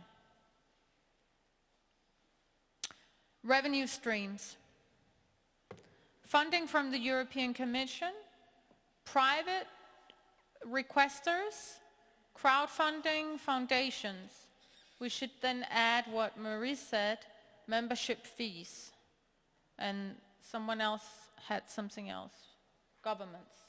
But that could fall in the, maybe in the European Commission. Yeah. Okay, pros and cons. The European Commission would bring credibility to the mechanism, but if the funding terminates, the Secretariat or the Eclipse could close, right? Funding is withdrawn, the whole thing closes. We know that from the EU projects. Okay, private individuals and institutional requesters. This helps legitimize Eclipse's business foundation by enabling it to attract, and that will, in effect, enable it to attract further investment capital for expansion. So by having a private business foundation or a business foundation, you would probably be able to go out and raise further capital, maybe venture capital, I don't know. Or, you know, yeah. Public bodies such as the European Commission could raise questions concerning ethics and independence if the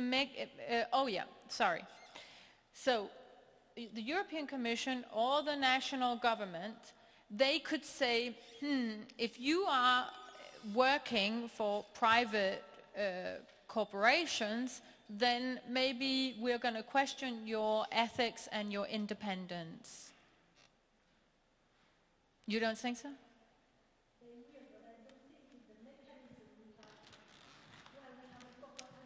Okay, so what Barbara is saying is that the built-in process of the mechanism will counterweight any questions raised in terms of ethics or independence. I want to challenge Barbara here, because you're talking about the known structure. If we're talking about the future structure, you don't know. So this is very solid now in the process, and who's funding and what they're doing and how it's done by the partners of Eclipse is documented. But if you move to another type of business functioning, maybe it will not be easy. Do you want me to follow the discussion, or do you want to move forward? Because I have answers to that. Oh, I don't know what to do. That's up to you. Okay, so question regarding this.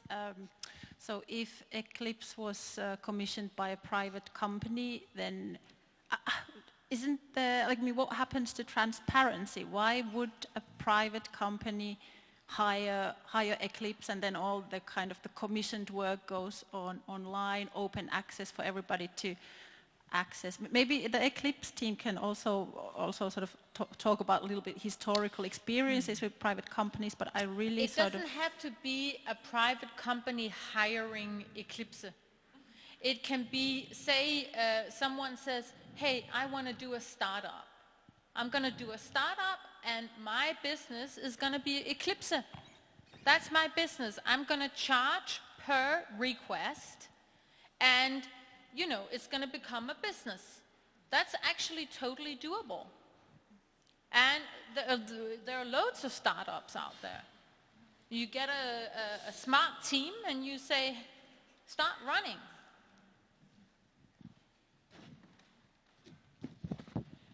I have one question regarding how the process of formulating the request, because so far, as I understood it, the process has been between the requester and Eclipse, and if you have fundings and or payment involved in that process, how would that work?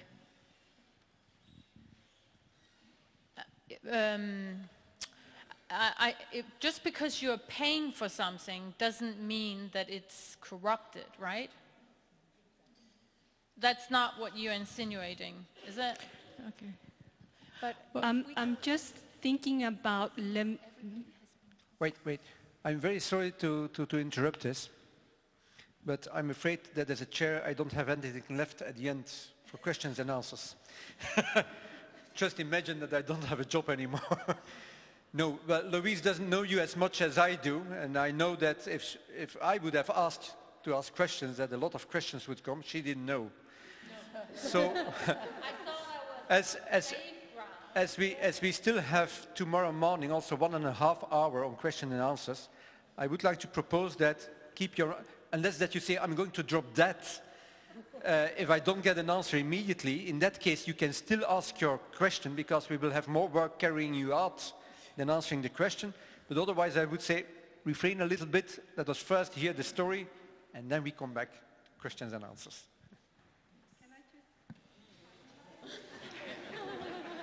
It's really linked to a process, because one of the things Eclipse says is legitimacy, now I'm pronounced, and how to maintain that. Yeah, but you can have a very transparent, unbiased, legit process where you are sourcing experts from a wide level. You can have all that and still have someone pay for it.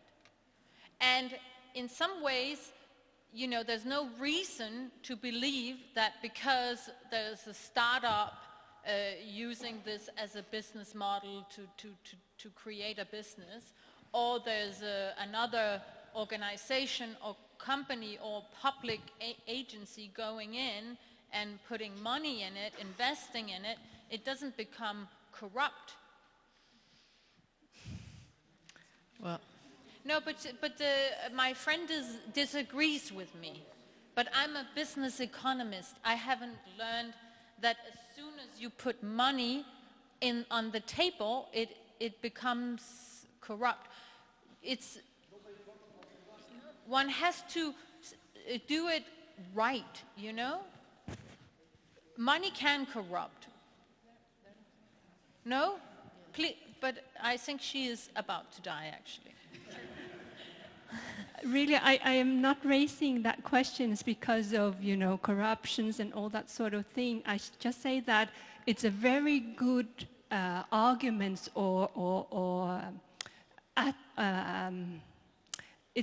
it's a way Eclipse has been, you know, showing that they are legitimacy, and I'm just saying that we need to ensure a process so that you don't lose that.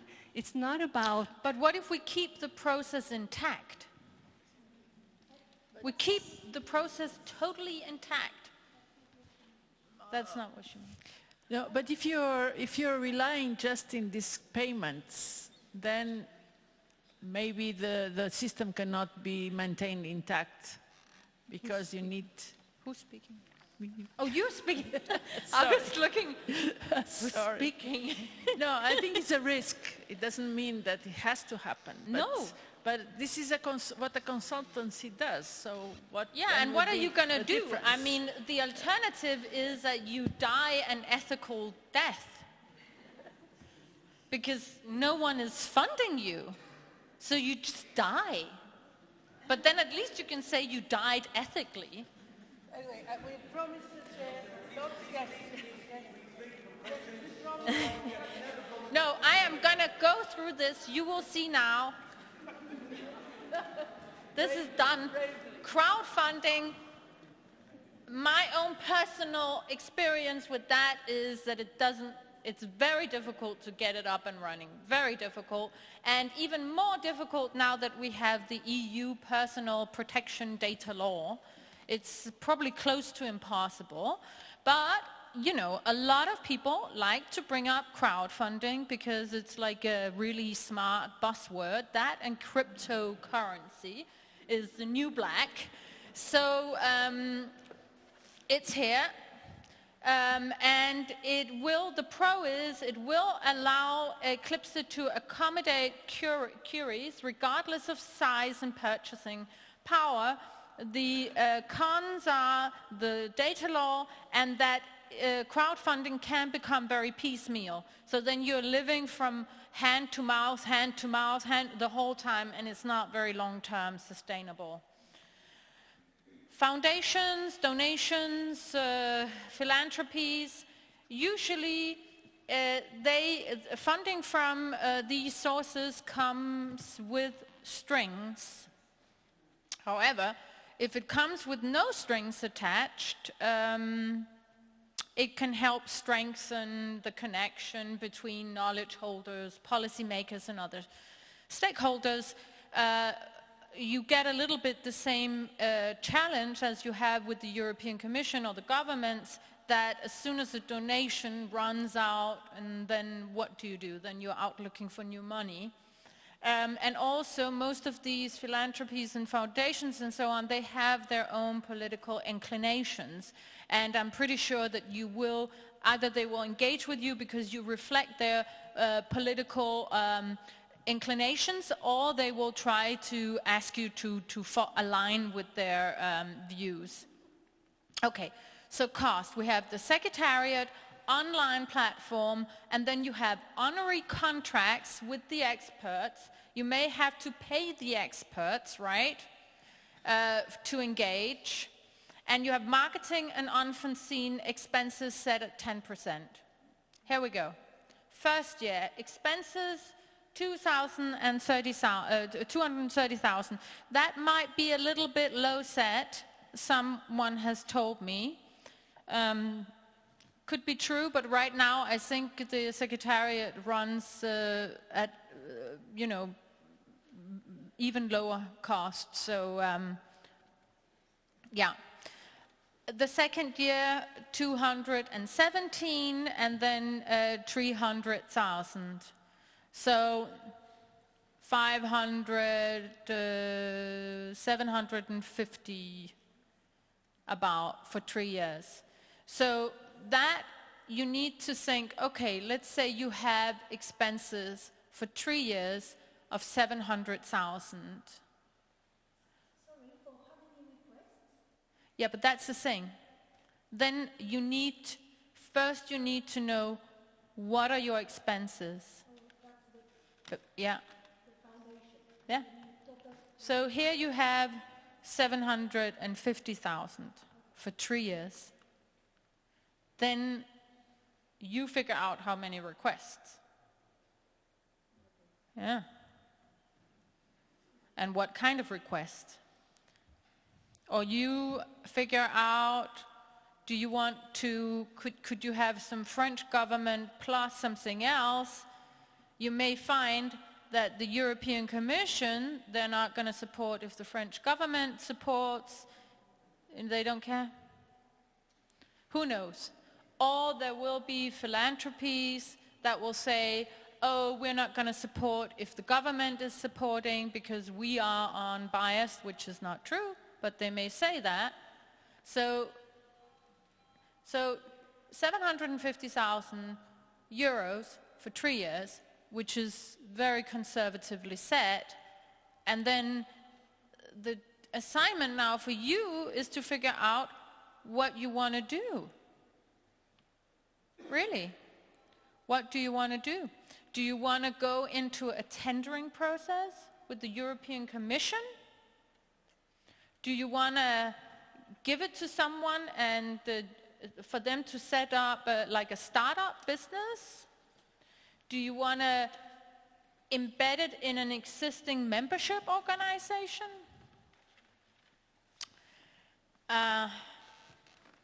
What do you want to have it work with revenue per request? So, revenue.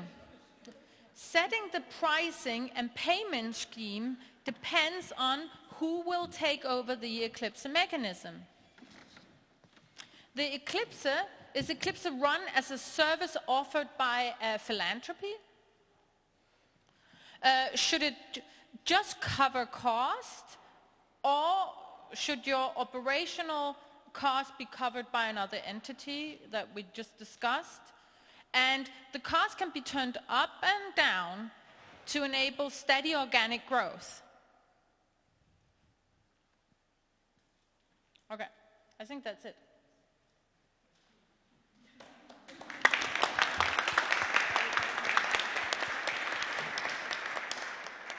So the first question is whether it would be ethical to skip coffee break. That's a clear answer. Now, if we don't want to skip the coffee break, let's say, I would say if there are a couple of urgent questions still left, because I've said we would do that afterwards. So if there's a couple of questions left of which you say, okay, this is urgent for me, I would like to have an answer, let's do that for the next 10 minutes. Okay, tomorrow morning we have another 1.5 hours for questions on the business plan. You're the first one, and then I come to the front. When you calculated the money you need, you start, of course, with the cost you have. And the cost you have depends very much on how much all these people involved in the Eclipse process will be willing to volunteer and contribute unpaid work to the process. If you want to make the whole thing a sustainable business, then of course you cannot count on the fact that all your sources of information will work for you without payment. No, but I haven't. If you take that into account, all the working hours by all the experts, all the panels and all this, I think you come to a quite different calculation. And I would bet from my experience with civil society that they would of course charge you as soon as you turn the whole exercise into a commercial start-up or whatever.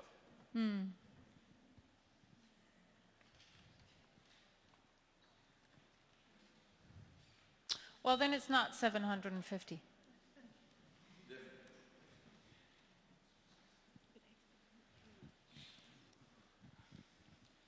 Yeah. Okay, thank you very much. I'm John Mon from the Green Growth Knowledge Platform. We are a network of institutions. We also do a bit of research, and we're good friends with Eclipse. GGKP was founded by World Bank, OECD, UN Environment, and GGGI, so we come a bit from the practitioner side in terms of research, and increasingly bring in more academics to work on the working groups that we set up. I've been very impressed with Eclipse. I hate to say this in front of a large, okay, can you hear me now? Of a large group, but you're a very mature mechanism, excellent, truly excellent method that I think we would like to learn more from. But maybe there's something I can offer in return. One model that I think you haven't considered here is an institutional basis for continuing with the Eclipse. So taking GGKP as an example, we were founded by these 4 international organizations, and we're co-hosted by 2 of them. To take another example is TEEB. Many of you will know TEEB. Their secretariat is based at UN Environment. Now, the advantage of being based in an institution like that, whether it's international or EU-based, is that you have access to core funding. So to me, a normal progression for a project like this would be that the EU has provided some very generous pilot funding. I think it's a lot to ask for the EC to continue on a discretionary basis to support it for 20 years in the future. But that was also not the proposal here. Sure. So the proposal here, if it would be a European Commission, the Eclipse would go into a tendering process. Yeah, good, okay, yeah. Great. But having this sort of institutional basis, I think, would give some stability to that. And then you can, of course, consider these other revenue mechanisms on a proprietary sort of project basis. I think an institutional base is a very good idea. It could help, you know, reduce some of the baseline costs, some of the operational costs and so on. But then one would need to know which institution. And then you come, let's say, I don't know, most institutions that would host this have some kind of political inclinations. I don't care, but you know. Sorry, I still would like to give some other people the possibility today. I propose that we come back to that tomorrow. Oh. And I had a question. No, I did see. Stefan? Yeah, it's just a comment because I won't be able to be here tomorrow, unfortunately. And I think you need also to think about the EU's own financial regulation that sets some clear boundaries to how we would be able to pay for Eclipse, for example, from a DG Environment perspective. So if it's more than a certain amount for a request, we would need indeed to put out a tender, and we couldn't say it's just Eclipse that we asked that to do. Now, are there ways around that or not? But I think that is important to bear in mind. Or could we force consultants when they do the knowledge generation kind to use Eclipse? I don't know, but I think that is important to take into account that there are limits into how we would be able to pay for such a mechanism in a non-tendering, which would be also quite difficult. So I don't know, but I think that needs to be the financial regulations of the EU. If you think this will be part of the revenue in your model, paying for requests needs to be factored into the reflections. Thanks. That's a very good comment. Should I say what I would do personally, but you know, we're all different? I would contact some of the consultancies that already have framework agreement as knowledge providers for the European Commission. What about Ernst & Young, Pricewaterhouse? Yeah, you don't use them? But I know they have big contracts with the European Commission, like very big contracts. And that, yeah, through tendering, and they're in the big framework. And because I think that their weakness is probably that they don't have that good access to real expert knowledge. So I would, if it was me, but again, I'm a business economist, I would go to them and say, guys, if you want to win the next tendering, this is your weakness, and I can help you with that, because I have the experts that you don't have, and I have the process that you don't have. Wait, there was first a question. Maurice? No, I was just wondering what we are going to do now and after the coffee break, because After the coffee break, we're going for cocktails. Yeah, okay. Let's first take a last question over here. Thank you. Louise, I appreciate your last slide very much. I think this could be a departure slide, actually, for the discussion tomorrow, which I won't be able to attend, and I regret very much that.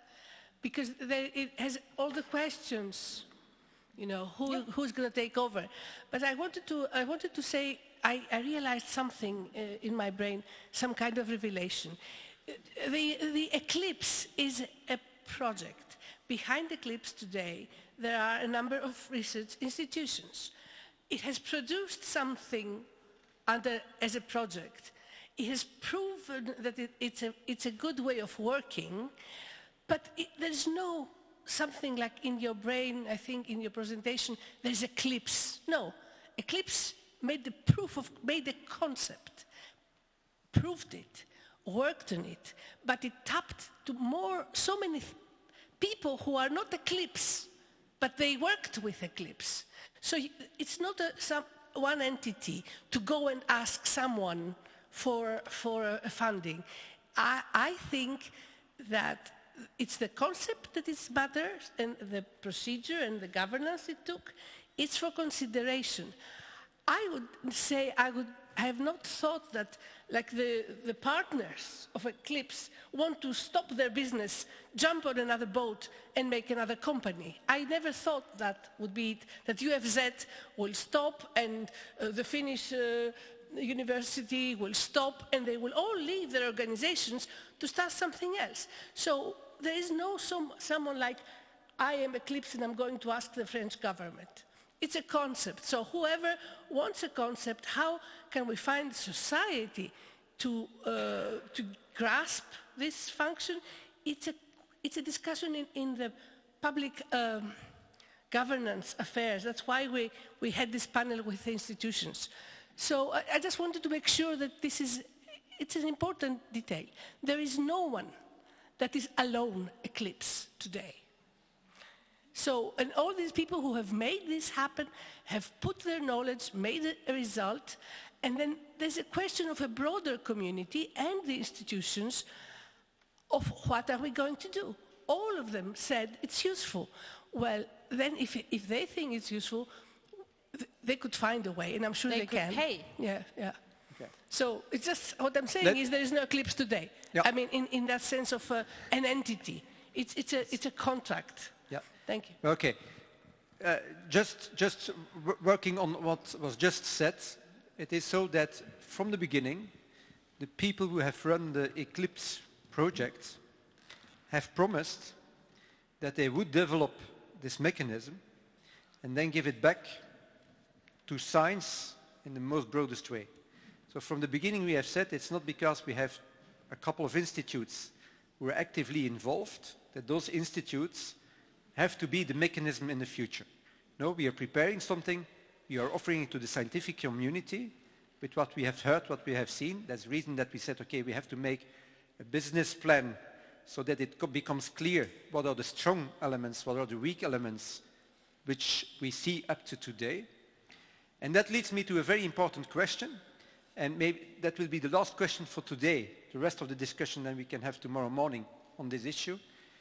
But based on what you have heard, what you have seen on the needs, on the people involved, on the mechanism, how it's working, on the business plan which was proposed this afternoon, would someone of you be interested to do this?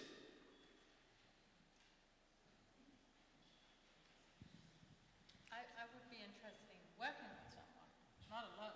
Okay. Maurice? Not as someone, but as an existing and long-lasting network of institutes.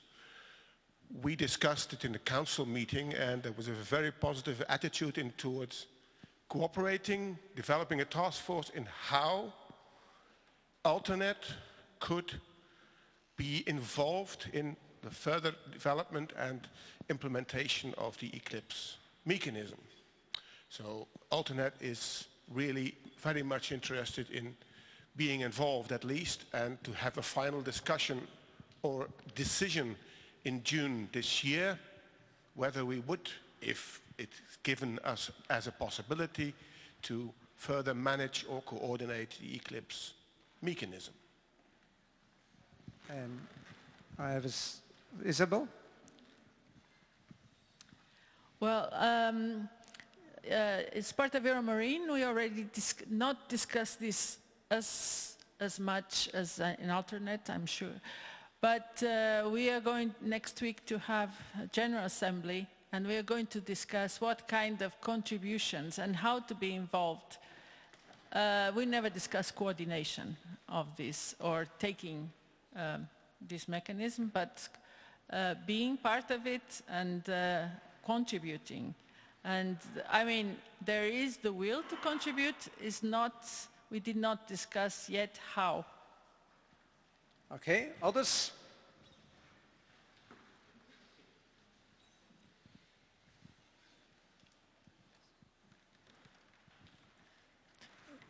We have seen so many cases before of initiatives in the science policy interface. And I was wondering what is the budget of all these initiatives. And I would be more worried about coordination of all these different initiatives. And maybe Eclipse contributing to that, maybe together with one of these organizations. And then we still had, yeah. Yeah, so John Mon, GGKP. So I think the Eclipse mechanism has great value, and I think it's scalable, which means that I think we could set up and help facilitate setting up these discussions, not necessarily the decisions, with different partners in the GGKP network, which tend to be more global institutions. That said, Eclipse is very much an EU mechanism right now, and I think to have a serious conversation with an international or global reach type organizations, there would have to be a sit back down to think through what the business plan would look like if you were trying to get outside of a regional context. But I think we would be very happy to set up those kinds of conversations. Okay. Thank you very much. So Louise, I come to the conclusion that after presenting this business plan that we have a number of, I will call them possible investors maybe, if I may say so. I would say this should not be the last one who is interested. I would say take this message home, think about it. If you say my organization would or could have an interest in this, let us know. This discussion on the business plan is not closed. We have another 1.5 hours tomorrow morning. Tomorrow morning I will take care that, let's say, the people within the Eclipse mechanism who were part of the business plan group will also be able to answer a number of questions. Because, okay, we have asked Louise to make a business plan based on our input and why we have steered her in a certain direction. And then I would say, time for coffee. Please. Thank you. Thank you very much, Jürgen. Because we're a bit late, can I ask that we have a slightly shorter coffee break and that we're back here at 5 past? Thank you very much.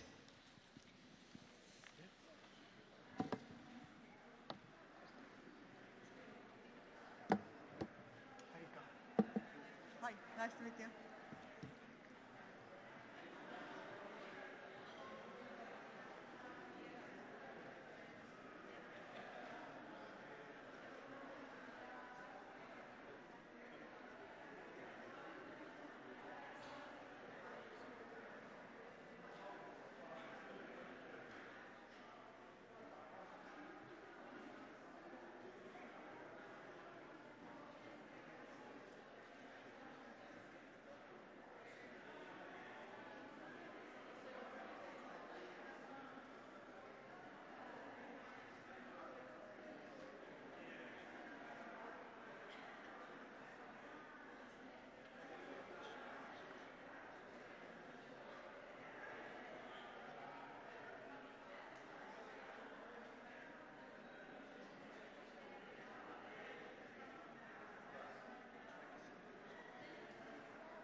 my script.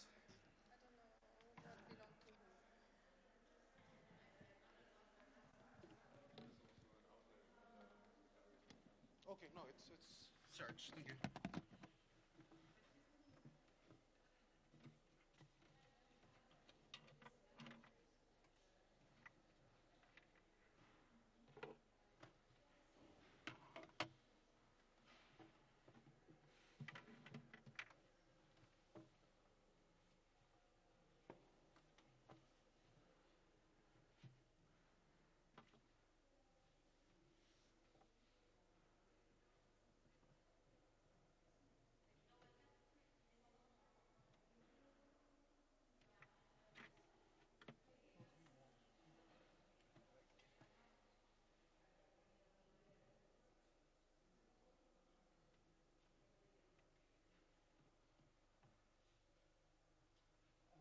Would you be still, you and Marie be still sitting in the front for the Menti? Exactly, so no need to introduce you.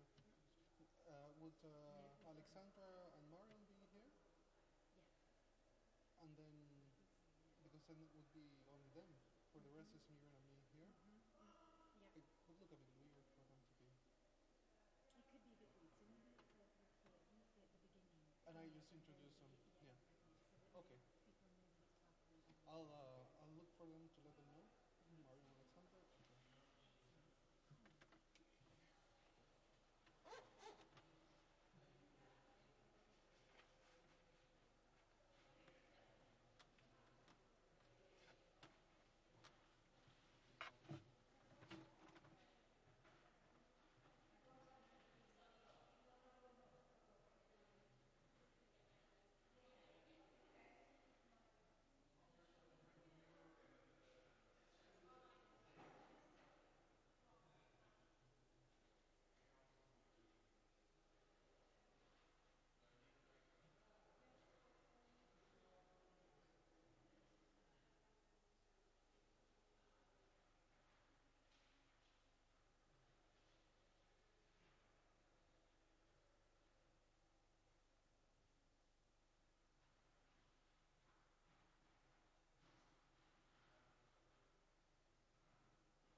So I was informed that Alexander will summarize after the second question, so that animal one is fairly at the end, and then we'll come in with closing remarks by the end.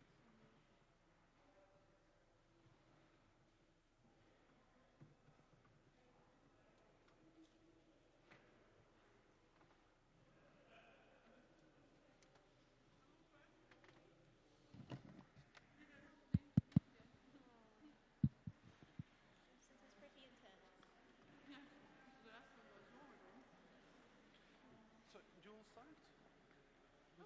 I forgot to mute. Yes. Okay, should we get started? Sure. Right. Okay, welcome back, everyone. So this is a really important session starting up now because it's a feedback session, and there are a number of things that we're going to ask you to do now. And the first thing that we're going to ask you is to come up with a really groovy name for the EU mechanism in the future. So I'm going to first of all pass over to Marie, and then the feedback session will be chaired by Jorge and Miriam, who will introduce themselves as we go along. Thank you. Thank you. It's a bit sad that not everybody are already there because it's actually fun, hopefully. So, and maybe if people come in, just let them know what they need to do. So you all have received a voucher, which we call the naming mechanisms voucher, in your bag. So if you could all take this out with a pen.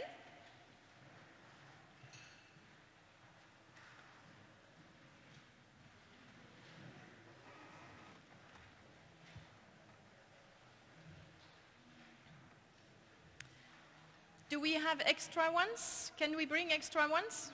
Because I see that some people struggling to find it in their bag.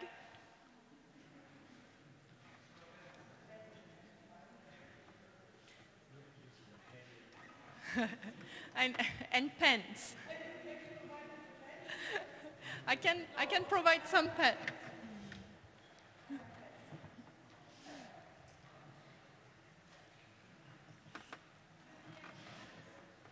Pens.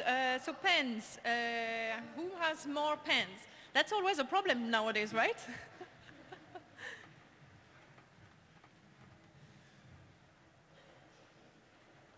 So we'll give a bit more time to people figuring out to find a voucher.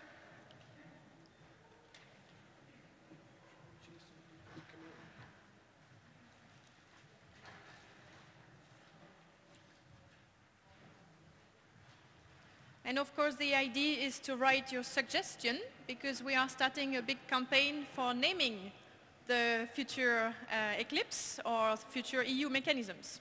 So if you could put on this voucher your suggestion for names.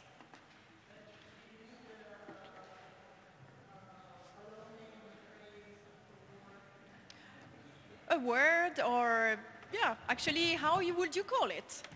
Something selling, of course, because, yeah. Yes, there will be a reward and a small competition, just as a spoiler alert. Yes? But that's a good question. Because if you like Eclipse, just keep Eclipse. Yeah, okay. But what's the need of raising the issue? The issue was that the whole idea of Eclipse has always been to hand over Eclipse to the community. So the idea of this campaign is to give a chance to the community to have some kind of ownership of the name. So for the latecomers, please take your naming voucher from your bag. Try to find a pen or steal the pen from your neighbors and write 1 or 2 or 3 suggestions. Okay, keep some. Okay. It's just that some don't have. Oui. Yes, we don't collect them now. So, and once I feel once I feel like everybody has written something on their little paper,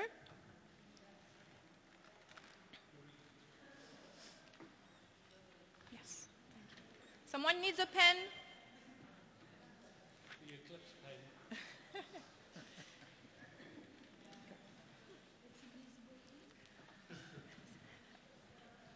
Okay. Oh, still. You can put your name if you want, but it's up to you if you want to have more ownership of the name later. Ah, yes, actually, yes, she reminded me that for the little competition we will have after, it could be a good idea to put your name on it for the reward. If there is some misunderstanding over the competition. Otherwise, we'll keep the prize. Exactly. So put a sign, something distinctive that we will know it's you. Good. Yes? Now we will ask you to make a bit of crafting. Two choices. We're inspired by the snow outside. You make a ball with your little paper, or you make a plane, or a boat if you want, but I'm not sure this will fly. But yes, origami, if you are really good. You have about 30 seconds a minute to do your crafting. So.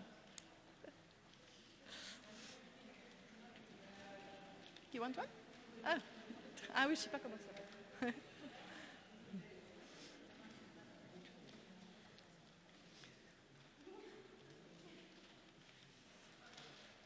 Very well. Sacha, c'est pour mettre un nom. Where's yours? Where's yours? Ah, yeah, but I'm sorry, I tried, but no.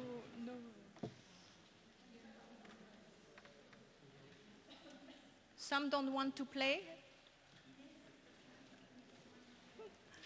Okay, so now start the competition. So,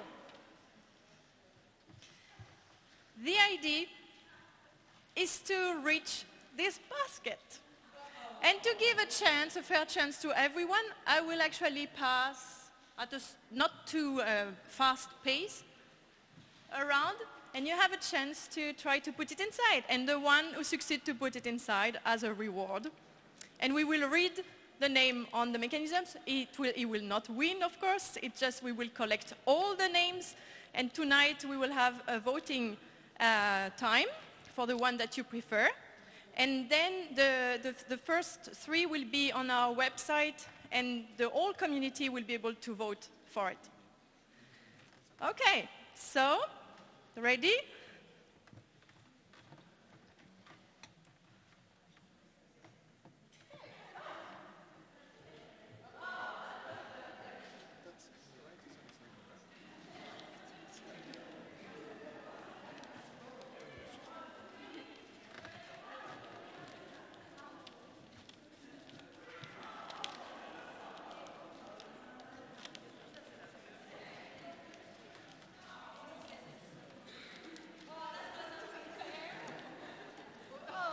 Oh, come on.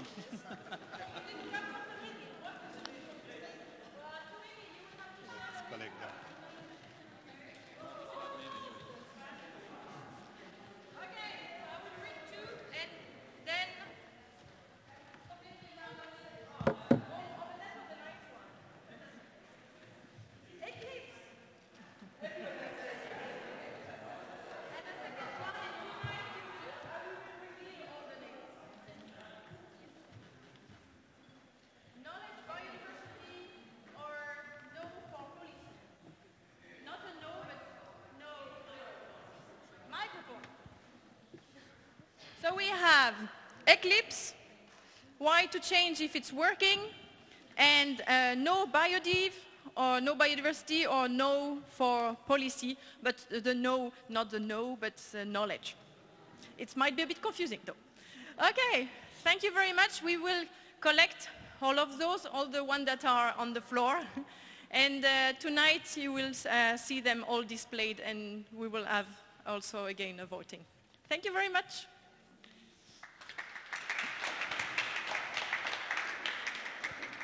Thank you, Marie. Welcome, everyone. In this session, we hope to get some of your feedback on how to improve the Eclipse mechanism.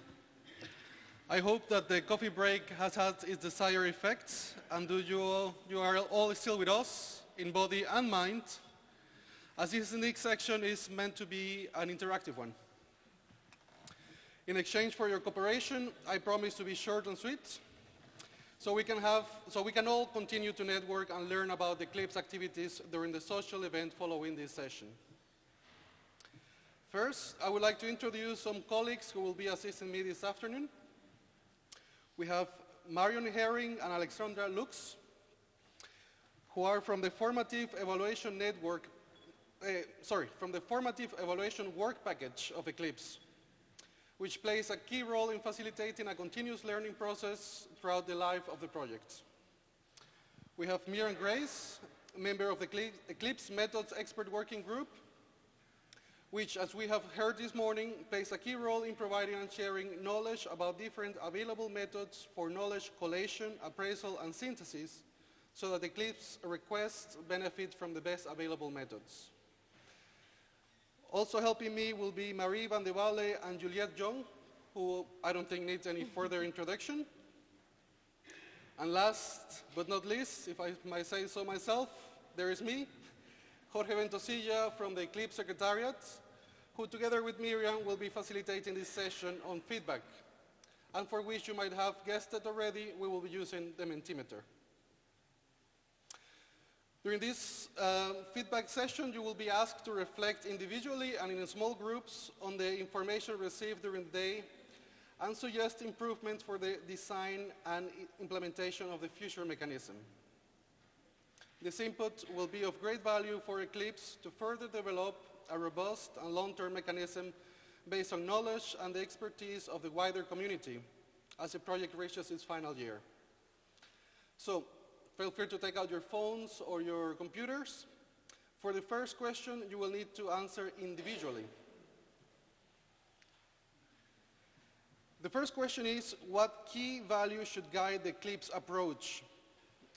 You need to choose your top 3 values, and I will just remind you that the values are credibility, inclusiveness, independence, innovation, integrity, legitimacy, reflective learning, and transparency. So I'll give you a couple of minutes to vote for your top 3.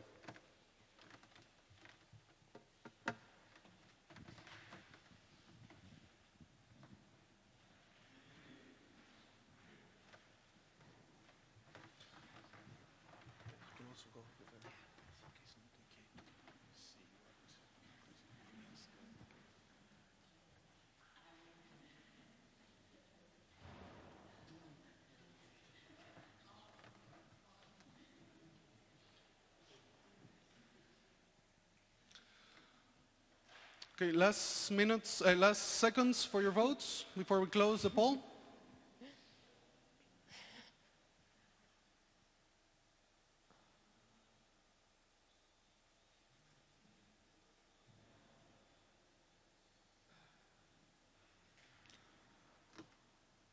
Here? Yep, so I think we'll, okay, it's changing as I speak.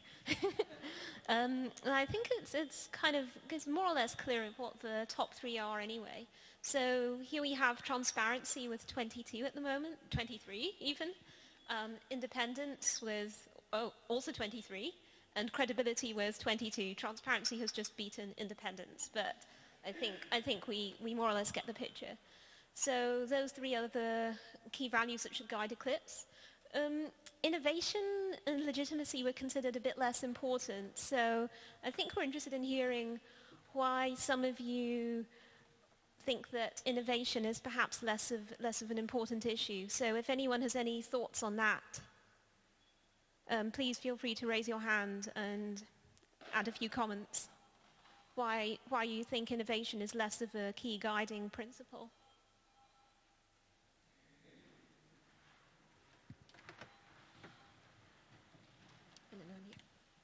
I don't know why people didn't say innovation was important.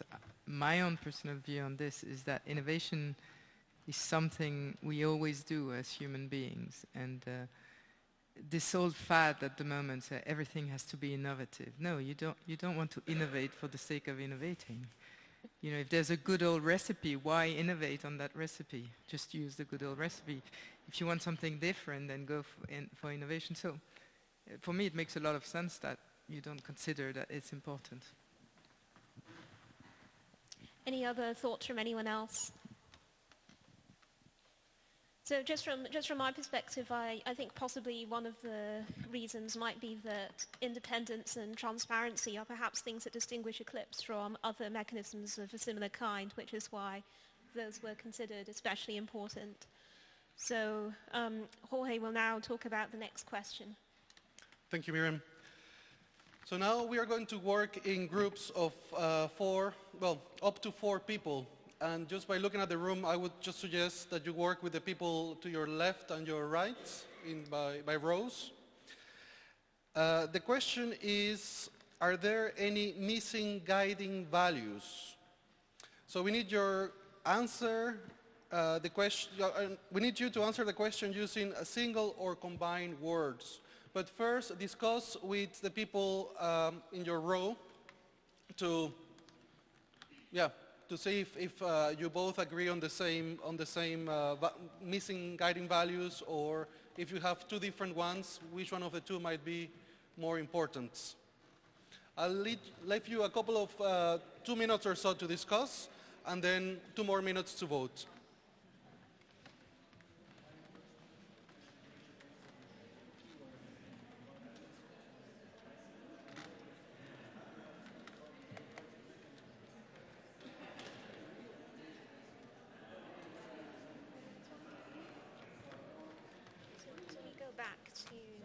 Answer, right? So this is our next thing. Yeah, so we sort of go back to saying that transparency and well, the words will pop up here as word clouds. Okay. And then the one that is again the list. Same principle. The one that they seem to be. Well, no, actually. The ones that are the most important. That are not part of the ones that. Okay, additional ones. There might not be new ones though. If that's the case. If that's the case, then yeah. And the ones that are most common, then why do you think that? Yeah. Accountability. Yeah, I may have already prompted that. Oh well. Okay, last 30 seconds to discuss before you have to vote.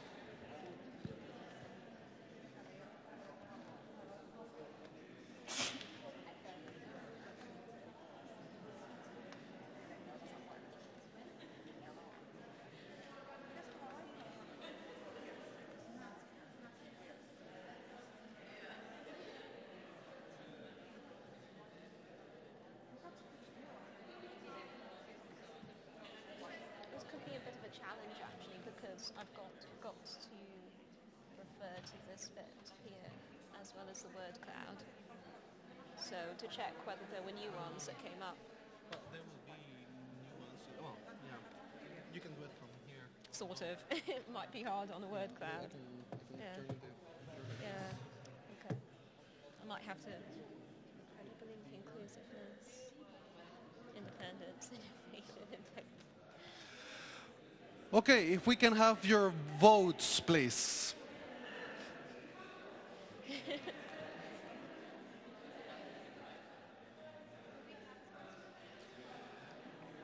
Again, single words or combined words, but don't make it a whole explanation, please. How do we scroll down? Will Marie do that? You will need to ask Marie.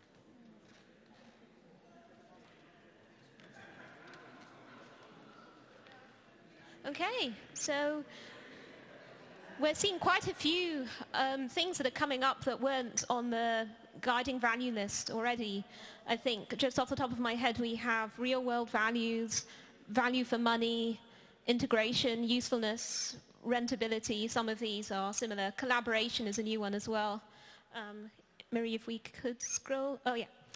Answers to commercial requests being recognized. Sustainability, quality. Quality appeared a bunch of times. Can we scroll up again? Communication to the public and responsiveness and rapidity. I think objectivity may have been there before or something similar. Ethical. Right. So I'm wondering if anyone would like to make a few comments on any of these. Perhaps if we could scroll down and look at some of them at the bottom again. Answers to commercial requests being recognized as independent. Here we have Josephine. Yeah, I said it already in the panel, but for me the openness is a very important value from a public perspective, because this mechanism is open to everyone to ask questions, requests, the small NGO, the public, the private, and it should keep like that, keep being like that, free and open to everybody, to use the science that has been funded with public money. I completely agree. I think that's really important. Yes. I'm not sure whether it's in the list, but I think when you talk about values and different agents having different values, diversity of values, accommodating diversity of values would be a value in itself.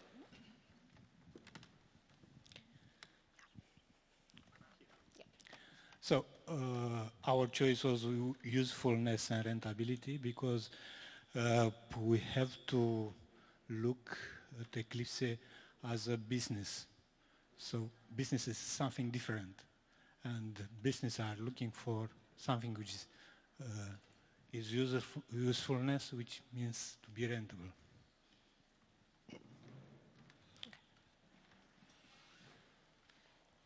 Thanks. I tried to say that with writing relevance there, but it didn't go well.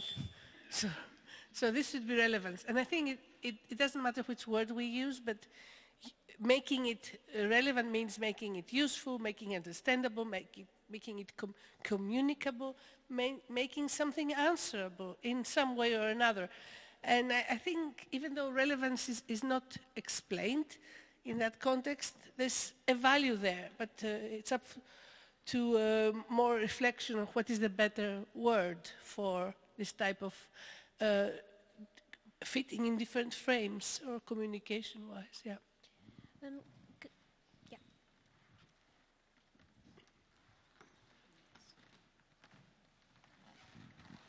I know it's terribly phrased, but what I wanted to say in this long sentence is that an earlier thing, and it's about missing guiding values. A lot of the words, buzzwords here are not missing, they are included very much in the mechanism. The one that was questioned earlier when presenting the business plan is whether requesters can be commercial companies with a certain aim for their company, and whether the mechanism should be able to answer those questions, and then have included in the mechanism a convincing way of communicating that this is also independent, transparent, and objective. I'm sure that it is extremely important that the potential requesters should also include those who are in business sensu stricto, because in the end they are a very important group impacting on our issue, biodiversity and ecosystem services. So if we would exclude them just because we don't feeling well that we would not be independent anymore, let's look at it positively and find out a mechanism, a part of the model of Eclipse that ensures that although the questions are raised by people, companies with a certain aim, that is still independent, objective, and transparent.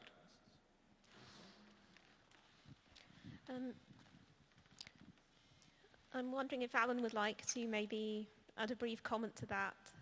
I'm quite new to Eclipse, and that was quite a comment that perhaps, no? Okay. Well, thank you everyone for your food for thought. I think, yeah, it's definitely interesting to hear an external perspective and considerations of what could be added to the Eclipse values. Our next question is to be answered in groups again. So I will give you a couple of 2 minutes for you to ponder at what made you or would make you engage with the Eclipse approach as a requester. So we want you to completely forget of how you engaged Eclipse before, whether it was experts working group. If you were Eclipse, if you were a requester, what would make you engage with Eclipse? And if you have been a requester already, what made you make that step? Please discuss with your neighbors for a couple of minutes and then give us your answer.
Okay, last 30 seconds of discussion.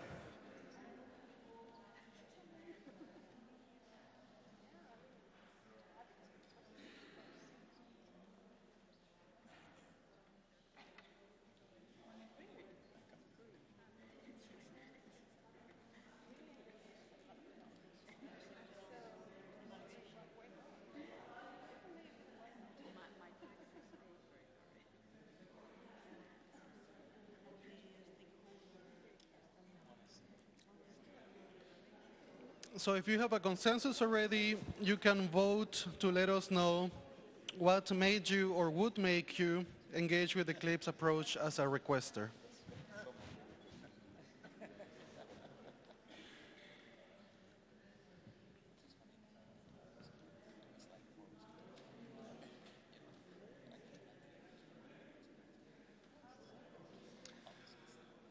One more minute for your votes before we close the poll.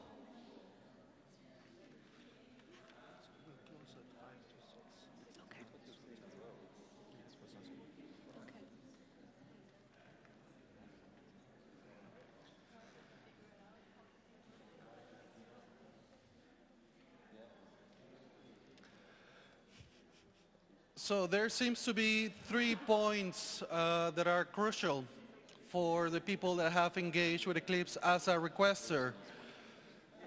It's free, it doesn't hurt. The quality and ready-made tools. So speed and simple seem to be also to a certain degree, but the price seems to be the main reason. So that's definitely, so far, that's something to consider for the future Eclipse. Now Miriam will have the next question for you, which is also to be answered in groups. So the next question for you to have a think about is, what made you or would make you engage with Eclipse as a member of an expert working group?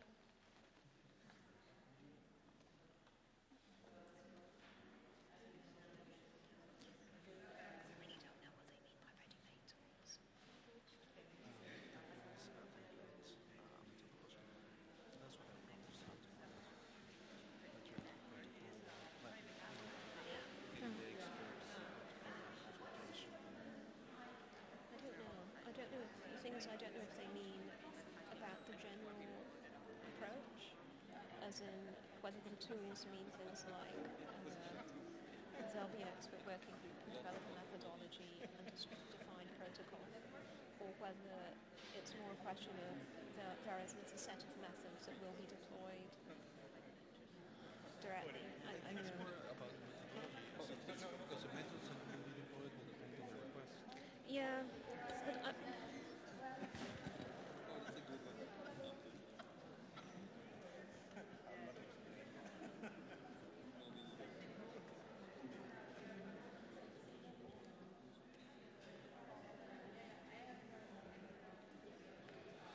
So 30 last seconds for your consultations before voting.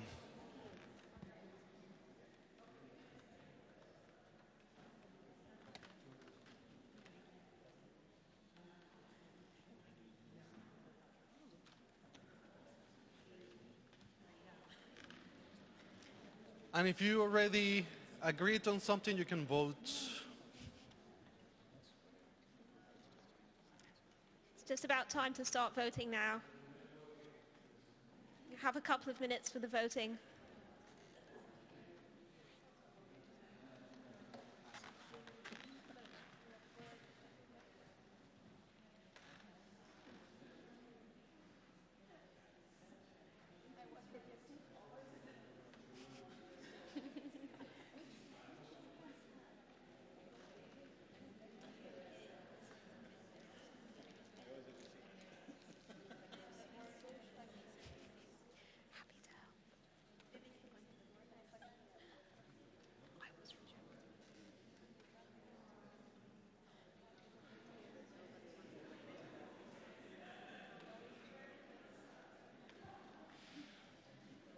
Okay, we're going to close the votes now.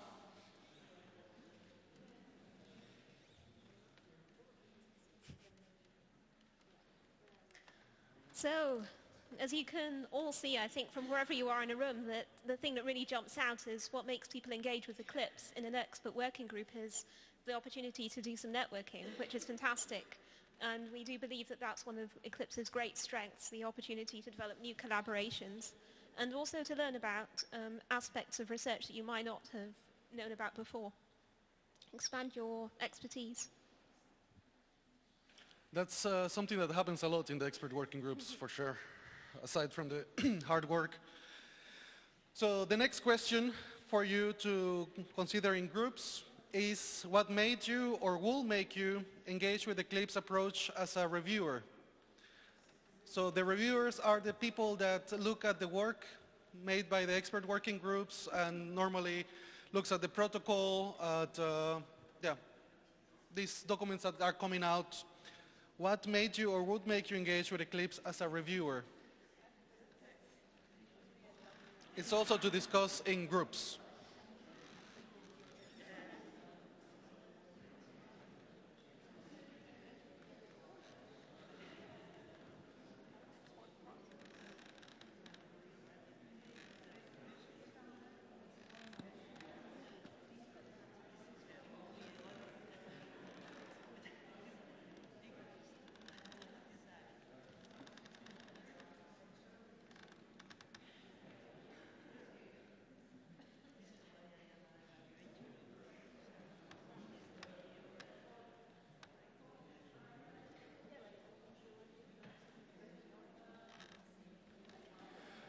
Last minute of consultation.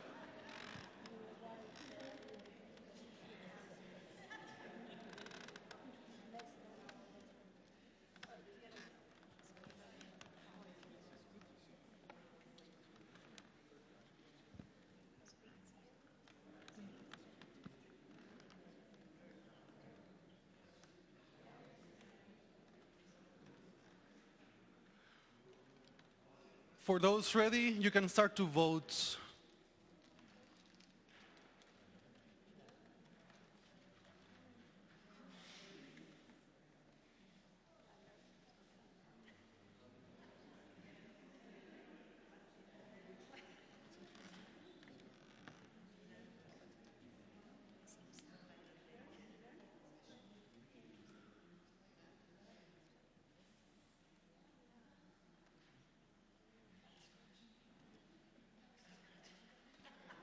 I think all the votes are in, or the last ones are coming in, and yeah, it's very clear.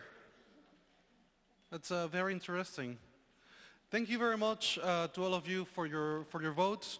I will now like to invite Marion, who will try to summarize the results of your answers and give us some more insights. Okay. Thank you very much. Yeah, so I was asked to give a summary of this first day or of this last evaluation session, and as you might imagine, this is not an easy task. So what I will do in the next minutes, I would like to share with you the thoughts and ideas from our group, from Alexandra and myself, from the formative evaluation, and I would like to give a first outlook on what you will or what you can expect tomorrow for those who will stay for the second day. Concerning the summary, I think we heard in the morning session and also in the afternoon session, we heard a lot about what are the added values, what are the challenges from the different perspectives, and what can be potential solutions or ideas in order to address these challenges. And there is one word I would like to refer to, we have heard quite often today, and which was very prominent on the Mentimeter, and this was the word integration. And I think it was Juliette in the morning who said, oh, what a surprise, this is a surprise for Eclipse, as this word or concept of integration was so far not explicitly very prominent in Eclipse, but implicitly, of course, we are working with these different kinds of integration. And we also heard in the afternoon session, there were some people who said, or named integration as a buzzword. And a buzzword, I think a buzzword meaning that you can use this integration for everything or maybe nothing, but you can also use and see this word integration maybe more as a boundary term. And a boundary term in a sense that you can look from different perspectives and different angles to this word of integration, and then you can see what is the different added values from Eclipse. And I would like now to share with you our ideas we have collected so far from this first day that are all related to this term of integration. I think Eclipse is living and using integration in terms of integrating the different demands. We have heard in the afternoon session on the panel that it is open for everybody as a requester, for government, governmental organization, NGOs, scientists, or whatever. It's not exclusively only for a certain kind of organization or institution.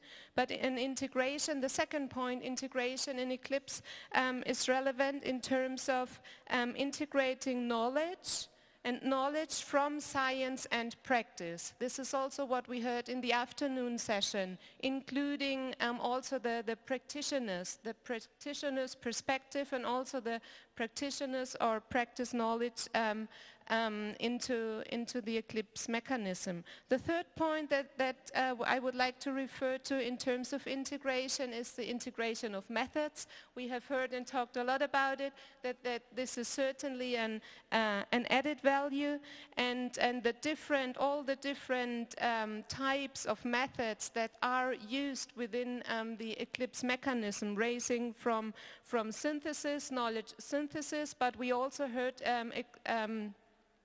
in the afternoon session and also in the marketplaces, like the knowledge, addressing the method not only of synthesizing of already existing knowledge, but also to being able to identify emerging issues where there is no or maybe not enough existing knowledge so far. And I think this is also an added value of Eclipse. The fourth point is, and I think this was very interesting from the morning when we had heard the perspective from the expert working group, is the integration of the different disciplines and the different cultures. And I think this was very clear and very prominent from the expert working groups. They first, because before they are able to start their work and synthesize all the different knowledge and using the different methods, there is a need to have a time to integrate and get adapted between the different disciplines and maybe even the different cultures that are in the room. And the last point I would like to raise, we haven't talked about it so much so far, is the governance structure and the different governance structures and governance bodies that are part of Eclipse, the KCB, the SAB, the Secretariat, the Methods Group, and I think this is on the one hand important to integrate. In the first sense, we have to Eclipse reflected a lot, the team reflected a lot what kind of different tasks and aims and responsibilities are related to these different governance structures and bodies. And then in a second step, then you can start the actual or practical on-the-ground integration, like starting the communication between these different governance structures and governance bodies. And this was also an issue we from our working group on the formative evaluation, we spend a lot of time on it, and I think this was also one issue where Eclipse and the team reflected a lot about this. We haven't talked so much about it, but yeah, I would like to raise this here. Okay, so this is a very first summary, only first impression from our side of this first day. And one last point I would like to highlight is the question before on what made you or would have made you to engage within the Eclipse as part of being part of the expert working group. And the most prominent word that was mentioned there was this networking. And for those who visited our poster in the market stand, you might have realized that this was also the same outcome of our evaluation when we talked to the actual experts, members of the expert working group, and that this networking is definitely one positive and side effect and an added value for those people to engage in being part of this expert working group. So this is a first and very interesting result also for us. Then I would like to say some words about tomorrow, an outlook. So as you can see from the agenda, tomorrow the focus will be very much on the practical implication of sustaining the Eclipse approach. So there will be, we already heard about it, another session on the business plan group, and there will be also a session which will be guided by Alexandra and me, where we focus on 4 different processes of this mechanism. You can find it on the agenda already. We will go a little bit more in depth in the process for knowledge synthesis, the societal engagement, building a network of networks, and also implementing the ethical infrastructure. And the aim for tomorrow is to really reflect, to have different reflection sessions, different breakout groups, and we would like to learn from your expertise and also from your expertise maybe beyond Eclipse, from other science policy interfaces. And the second point we want to focus on tomorrow, this was an issue that was raised already today, to focus on the challenges. There was somebody who said, well, everything is so positive here, but what about the challenges? And this is what we would like also to further discuss with you tomorrow. And there we would be interested in what are the Eclipse-specific challenges. where Eclipse or the mechanism should improve and can learn, and what are maybe science policy interface in general challenges, where maybe Eclipse and other mechanisms or science policy interfaces can learn from each other. Okay, so now having heard what will you will expect tomorrow, we would be interested in who will participate, who will stay for tomorrow for these workshops, just to get an impression. Okay, oh, that's great. Quite a lot of people. Okay, then thank you very much from my side so far, and we are really looking forward for tomorrow. Okay. Thank you very much, Marion, for that summary and introduction for tomorrow, which I'm sure at least myself will need a reminder tomorrow morning after the social event this evening. To close, I would like to invite Juliette to the front. I would like to thank all of you for bearing with me and for sharing your feedback on the mechanism. And invite you to stay for the social event that will be taking place at the marketplace, where we were at noon, basically. But first we have Juliette, who will have some closing remarks for us. Thank you. Thanks, Jorge. And thank you, Miriam, as well. So just a few things before we finish. There is one last Mentimeter question, and I think it was just because we were really enthusiastic about Mentimeter. So there's a last one, and the question is, yes, what animal best describes the mechanism? Oh, okay, go on. So I would like to, please. Just to add, this doesn't have to be a real animal. You can also think of your favorite mythological animal or something that doesn't exist but you would like it to. Like a cryptid or a dinosaur of some kind, still living, or a Loch Ness monster.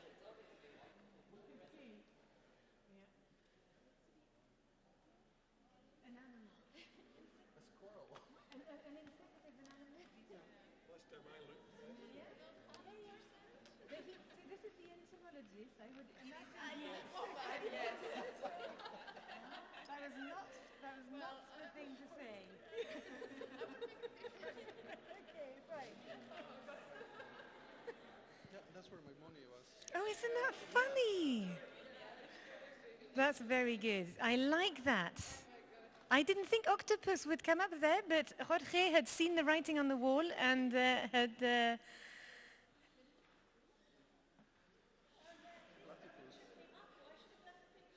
Oh yes, some pictures have come up. There's a little bee that's come up. How did that happen? That's quite clever. Oh, that's very cool. Excellent. Octopus, ant, squirrel, bee. I like that. Owl for wise. Ant being a bit frenetic. There's a Juliette. That's not an animal yet. I am an animal, I know, yes, but still. Yeah, okay. Yeah. Spiders, squirrels. Oh, good, squirrels gathering things. Ooh, I like that. Yeah, invasive animal. Oh, I'm not sure that's what I would have gone for, but that's fine. A unicorn, swallow, earthworm. Not sure what the analogy is there. Penguin. Okay, that's very cool. I really love the octopus with sort of lots of legs and lots of doing things and slithering out, and very clever. Very clever. Yes, exactly. Ooh, I love it. Okay, very good. Yeah. Great. Thank you very much. So we thought it would be good to end on a light note. And on that front, I want to thank absolutely every one of you for coming here today. Your input has been absolutely invaluable, and I want to thank you for engaging so enthusiastically with all our sort of weird, throwing papers in a bin, word clouds, Mentimeter, breakout groups, everything. I really, really want to thank you from the bottom of my heart for being here and for being so wonderful.